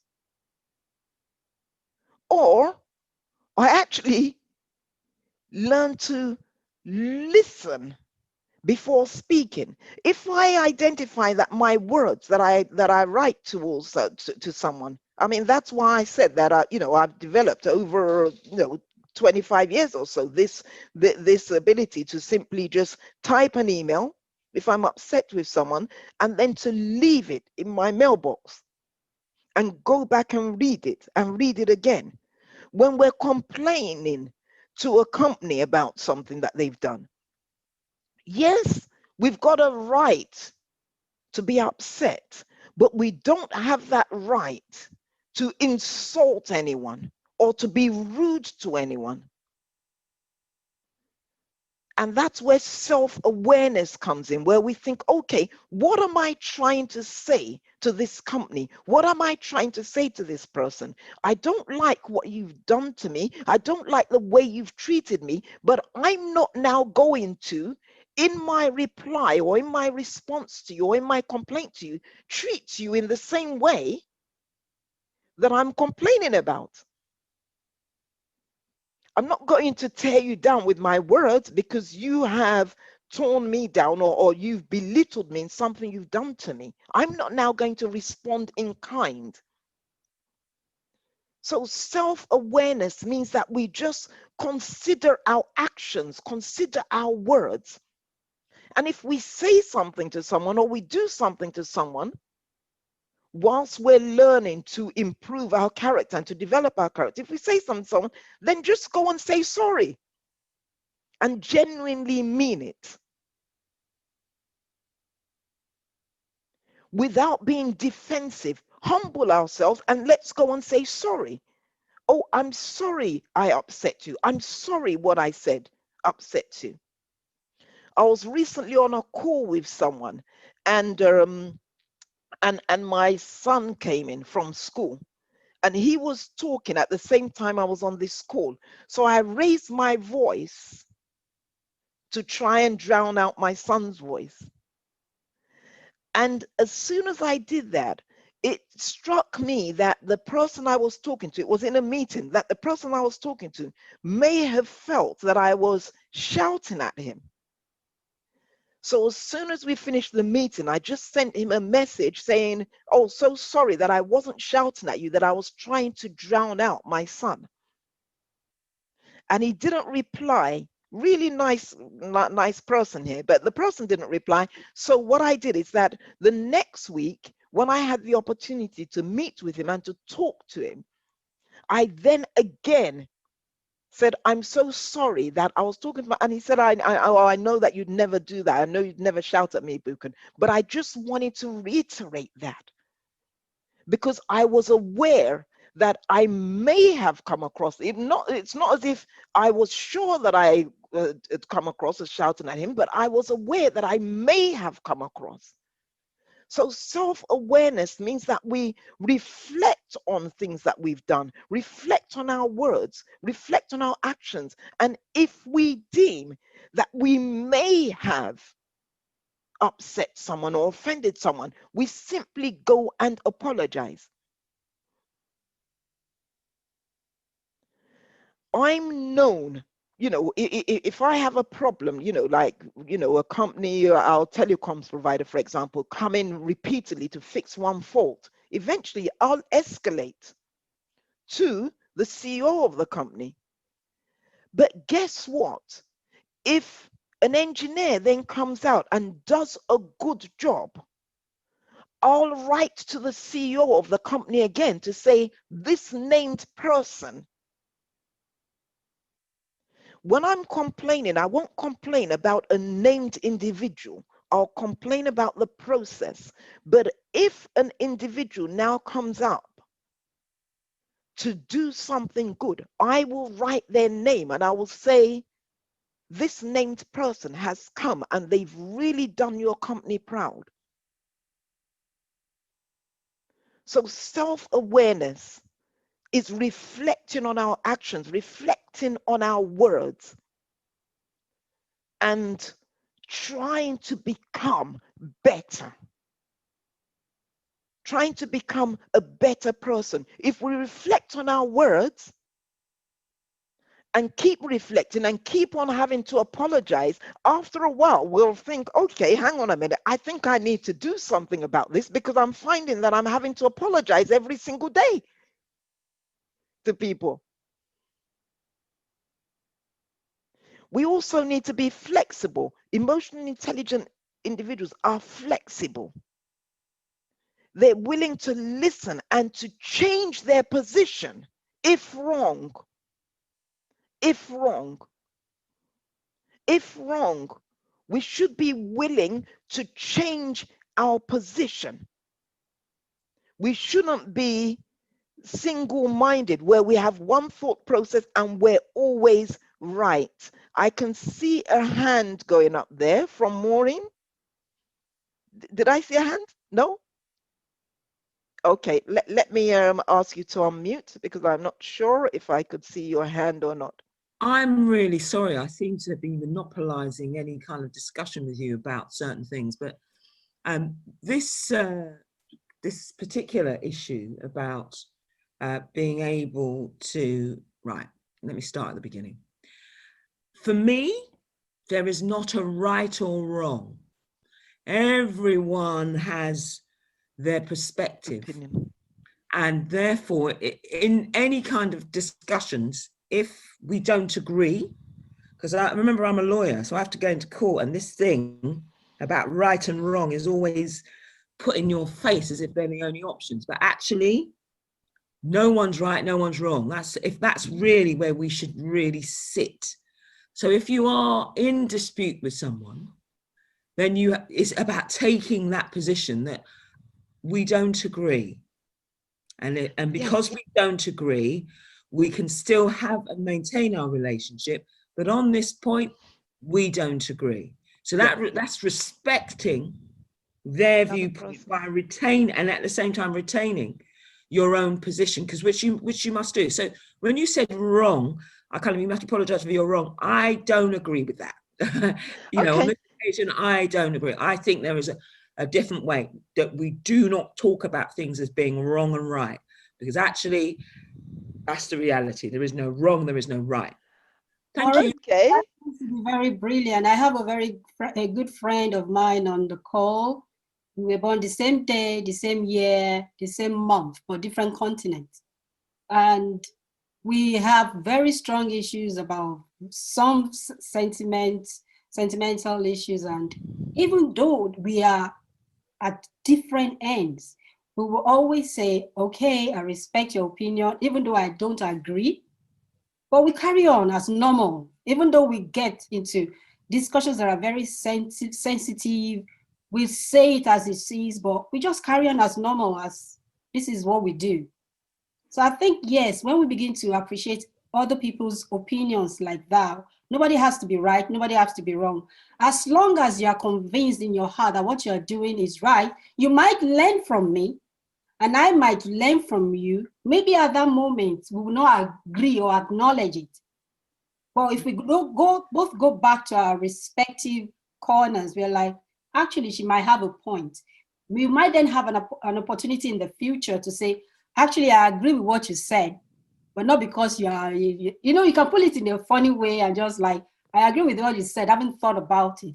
But I think if we can draw a line between say you're wrong, I'm right, you're wrong, it keeps the gulf, spreading and getting bigger.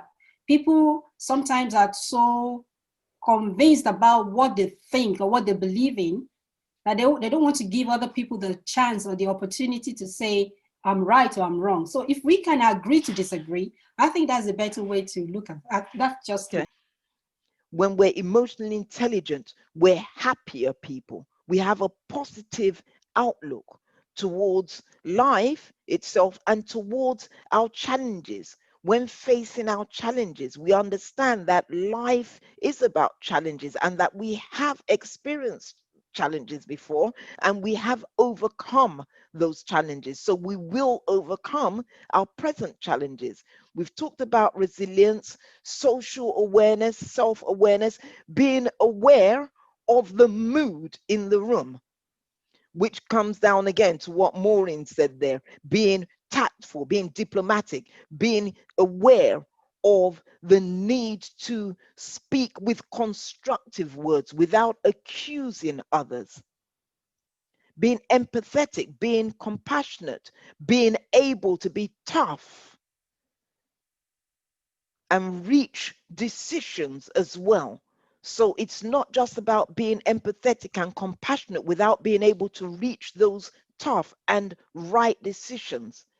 It's about being a situational leader where you adopt the right tone for the right time, for the right season. Emotionally intelligent leaders are influential. They carry people along and people want to actually do things that they have done. They adopt positive communication skills. They measure their words and we develop good relationships. Process-oriented traits. So assertiveness. This is what this came from my emotional intelligence report. Assertiveness. Yes, we do sometimes need to be assertive. We do sometimes need to say, okay, this is my decision. This is why I think it's my decision. And as the leader of the team, I'm prepared to retain the responsibility and the accountability for this decision.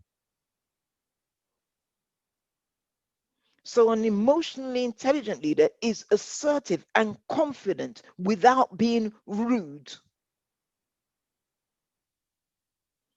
Able to work independently as well as collaboratively.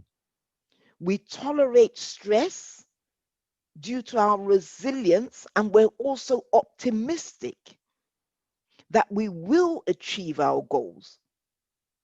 That yes, that things may be stacked against us, circumstances may be stacked against us, we may not have a job currently, we may not have the right resources currently, we may not live in an environment where we're able to, who says that you live in a one bedroom house or in one room in a house, that you're not able to actually establish a business?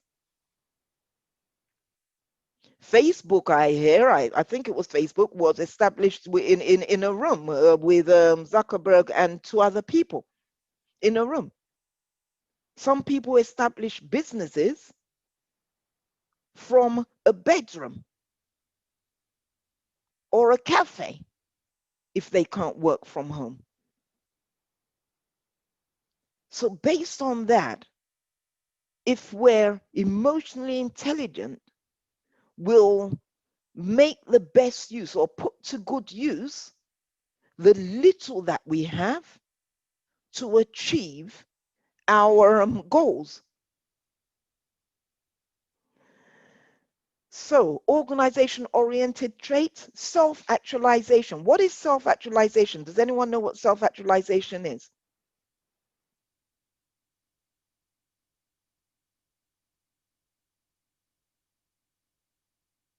This came under organization-oriented goal or organization-oriented for me, but I'll talk about self-actualization in a moment. But does anyone know what that is? Are you able to fulfill your goals? Do you believe that you're able to fulfill your goals? Maureen is making a lot of faces there, so I'll ask you to unmute. I'm not making any faces. I am considering what you're asking me and pondering. So please don't Okay. take. If Is that your reflective face? That is my reflective face. And interestingly enough, when I'm in court, that's exactly what judges say. What you, I have to say, I haven't got anything in there that's negative. It's I'm considering what I'm being told.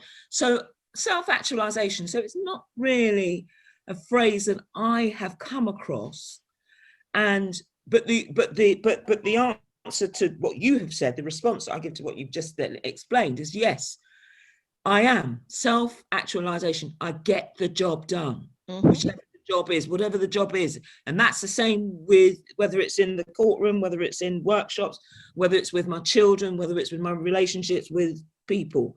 I get the job done. So the answer is yes to that. I've heard of it, but I mean, the answer is yes.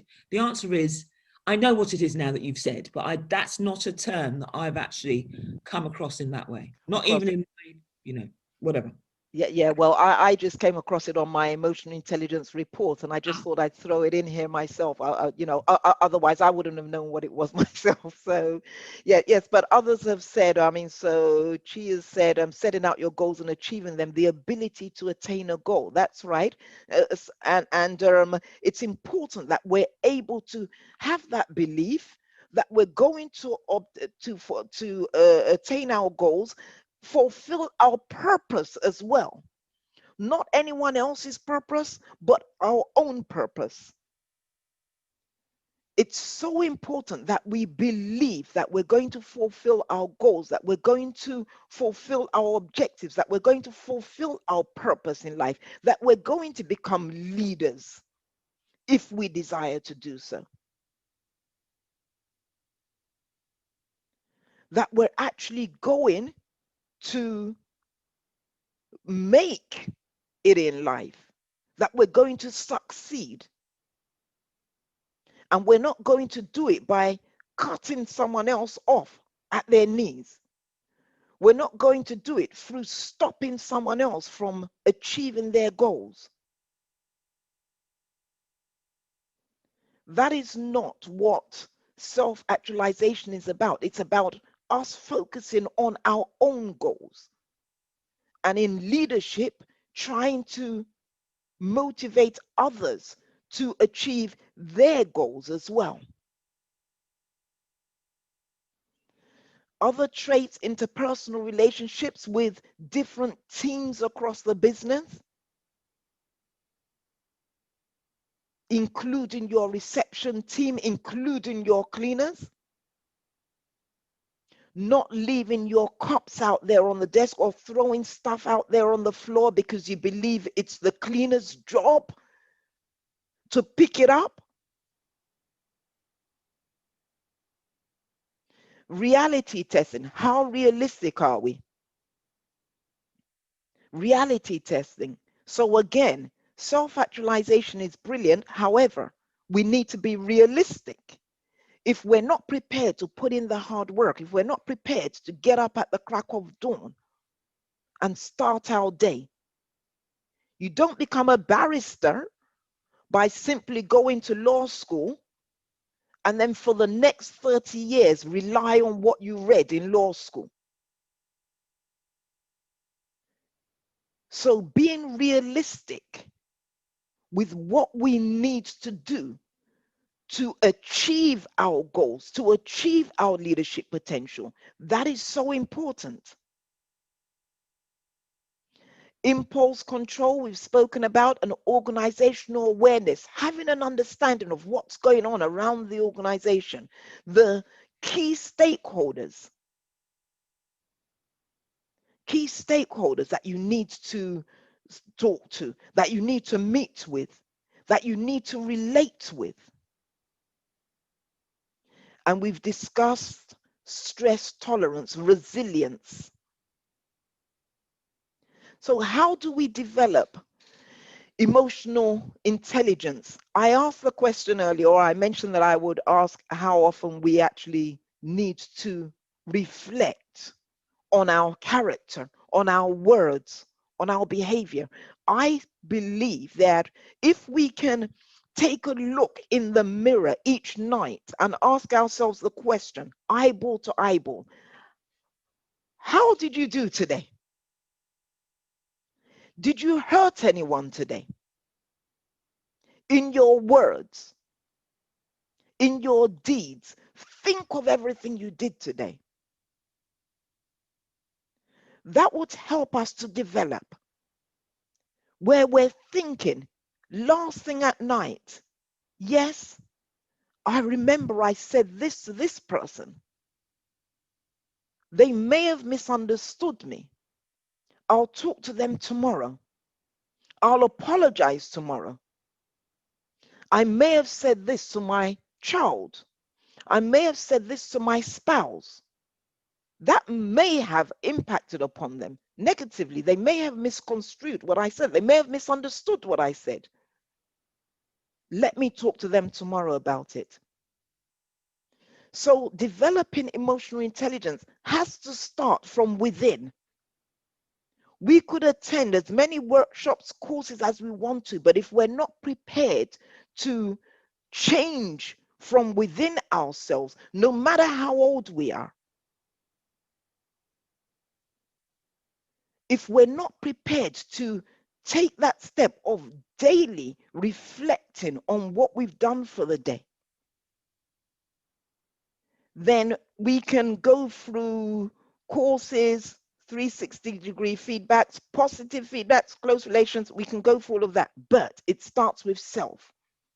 Yes, and then as we've said, we've got many courses out there, and Maureen also mentioned that she's attended, that she delivers rather courses in emotional intelligence. So I'd recommend that you talk to Maureen as well. I mean, if Maureen's willing to, share your contact details for delegates, you can share that through the chat, or you can share that through, any means.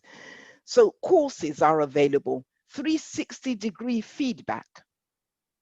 Be prepared to ask people, what am I like? And be prepared to listen, and be prepared to actually accept that feedback. Even if you don't agree with what you hear, at least note it down.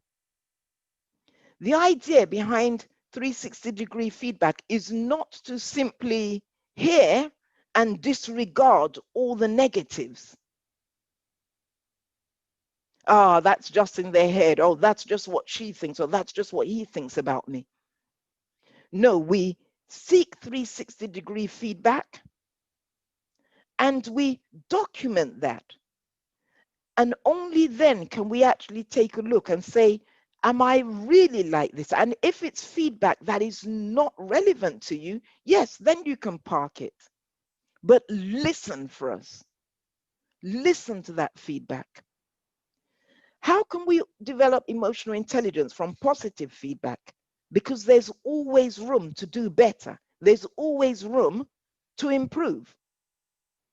If someone says to me, you're so humble, I just smile, because I know that in some areas of my life, I'm not humble.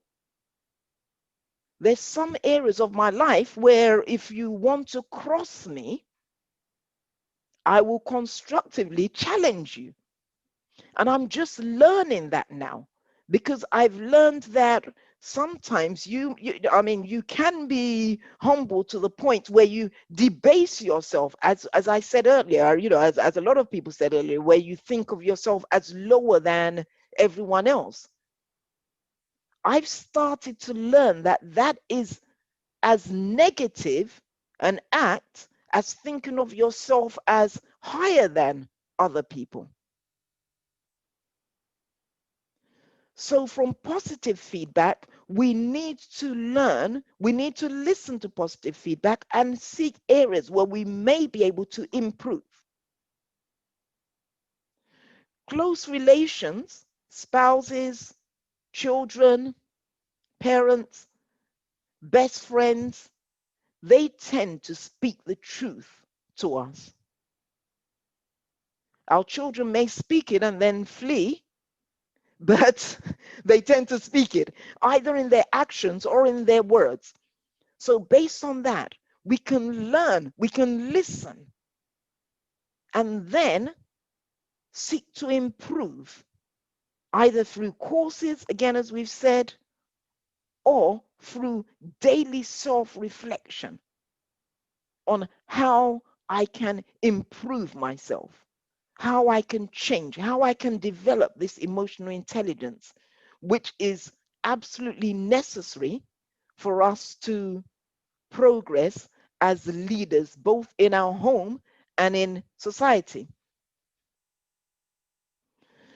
Let me now go to the chat window because I can see many chats, discussions here. Okay, so please let's take note of Maureen's post here, www.thisonefamilymatters.uk.org, or we can email Maureen at maureen.ob@familymatters.uk.com. Children, parents, and corporate emotional intelligence workshops. I think it's very important, and I like the fact that you've that your organization is This One Family Matters. I suspect that's what your organization is called, and your email address is Family Matters. And I'm not sure whether that means that what you're saying is families matter, or that you're discussing family matters. But whatever the case, it's essential that we recognize that if we're not emotional intelligent people, as a brother, a sister, a child, a parent, we cannot be emotionally intelligent leaders in the corporate environment. So I'd recommend that we take a look at Maureen's website. It's all there in the chat window. So please, let's make sure that we go there, visit there, and we just see what, and I'll definitely be taking a look at I'll definitely be taking a look at that myself. So I'll just copy that to paste for myself to take a look and see what you do. So thank you so much for taking the time out to attend our workshop today. And we really do wish each and every one of you great success in all of your endeavors, and we'll be putting on more courses. So please don't forget to follow the Ladder Back Down on LinkedIn. We've got a LinkedIn page there. We've also got a YouTube channel. So if you just search for the Ladder Back Down on YouTube, or it was in your invitation letter to this workshop, and you can connect with me personally on LinkedIn as well. On if you just search for Ibukun Emmanuel Adebayo on LinkedIn. Okay, so Maureen, please, someone's written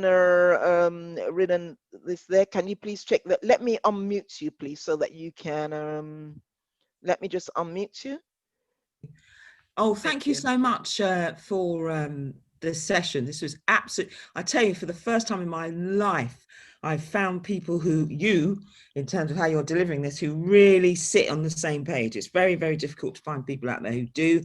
So thank you for being there. Absolutely fantastic. Thank you. Now, I want to say two things, if I might. The first is, in order for you to develop your emotional intelligence, you need to know where you are first. In that, you need to know where you are.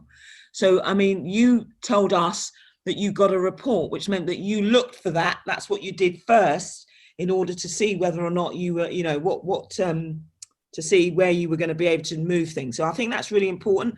And that's what This One Family Matters does as an organization. It's a little charity that I've set up. And the workshops are very, very important, because they are asking you, first of all, to take that decision, one, that you like yourself enough to work out where you are emotionally and what your skills are at any given point, and that you can move from there. So that's what the aim is. We give tools. Now, the workshop, somebody's just put the correct address up. Thank you. I don't know what I was doing earlier, but that's it. And if I might say, I would really welcome working with you if you would allow me, because I think your workshop's wonderful. I do have a slightly different dimension to what I do, and together, really very powerful. So I'm hoping that you're going to at least look at it and look at the possibility. Yes, absolutely. And, let's move forward. It's so important for this to be here as well. That's my last comment, because as leaders, and let me tell you, everyone has the potential to be a very effective leader in this environment hostile environment in which we live. We do have to do these types of things. We have to bring them up, we have to talk about them, and then we have to action them. It's not easy, and I'm sure you will agree, it takes practice. You can't just do a course. So I agree with this. You can't just do a course and say, oh, well, now I'm intelligent emotionally. It's nonsense. The real nonsense. And there are lots of courses out there that say that, and they'll give you a certificate that says I'm now emotionally intelligent. And the reality is that's not true. This is a lifelong skill. Yeah. And it is the journey we all take will be different, but the skills are achievable by everyone. So, you know, I'm sorry to I've spoken a lot today on your course. I'm really sorry about that. No, thank you so much. Thank you so much. You've been our co-pilots here today. Well, And I really, to no, connect thank you. for me was just instant. She's talking about what I do every day. How is this possible? And if you knew how I actually got this link, because I don't know anything about your organization. It was a friend of mine on a WhatsApp group who said, do you fancy doing this? So I clicked on it and I went, wow. Thank you. Thank you so much. Thank you to you, Maureen, and Timmy, as usual, who's helped us to publicize this, and she delivered that wonderful advert, which I was just astounded with. I mean, because I can't do all of that. Thank you. You're really, really, I'm amazed by Timmy's, you know, well, I want to work with you too. Multiple, yes, you definitely need to work with Timmy. I can absolutely assure you that you'll get quite a lot of benefits from working with Timmy, because she's just pushing me every single day, like, what about this, what about that? And she's been like that for the past 15 years or so since I've known her. So thank you. And thank you to absolutely everyone who has contributed to this session on the chat. Thank you. Thank you to Chi as well. I mean, our youngest participant, but yet you have contributed so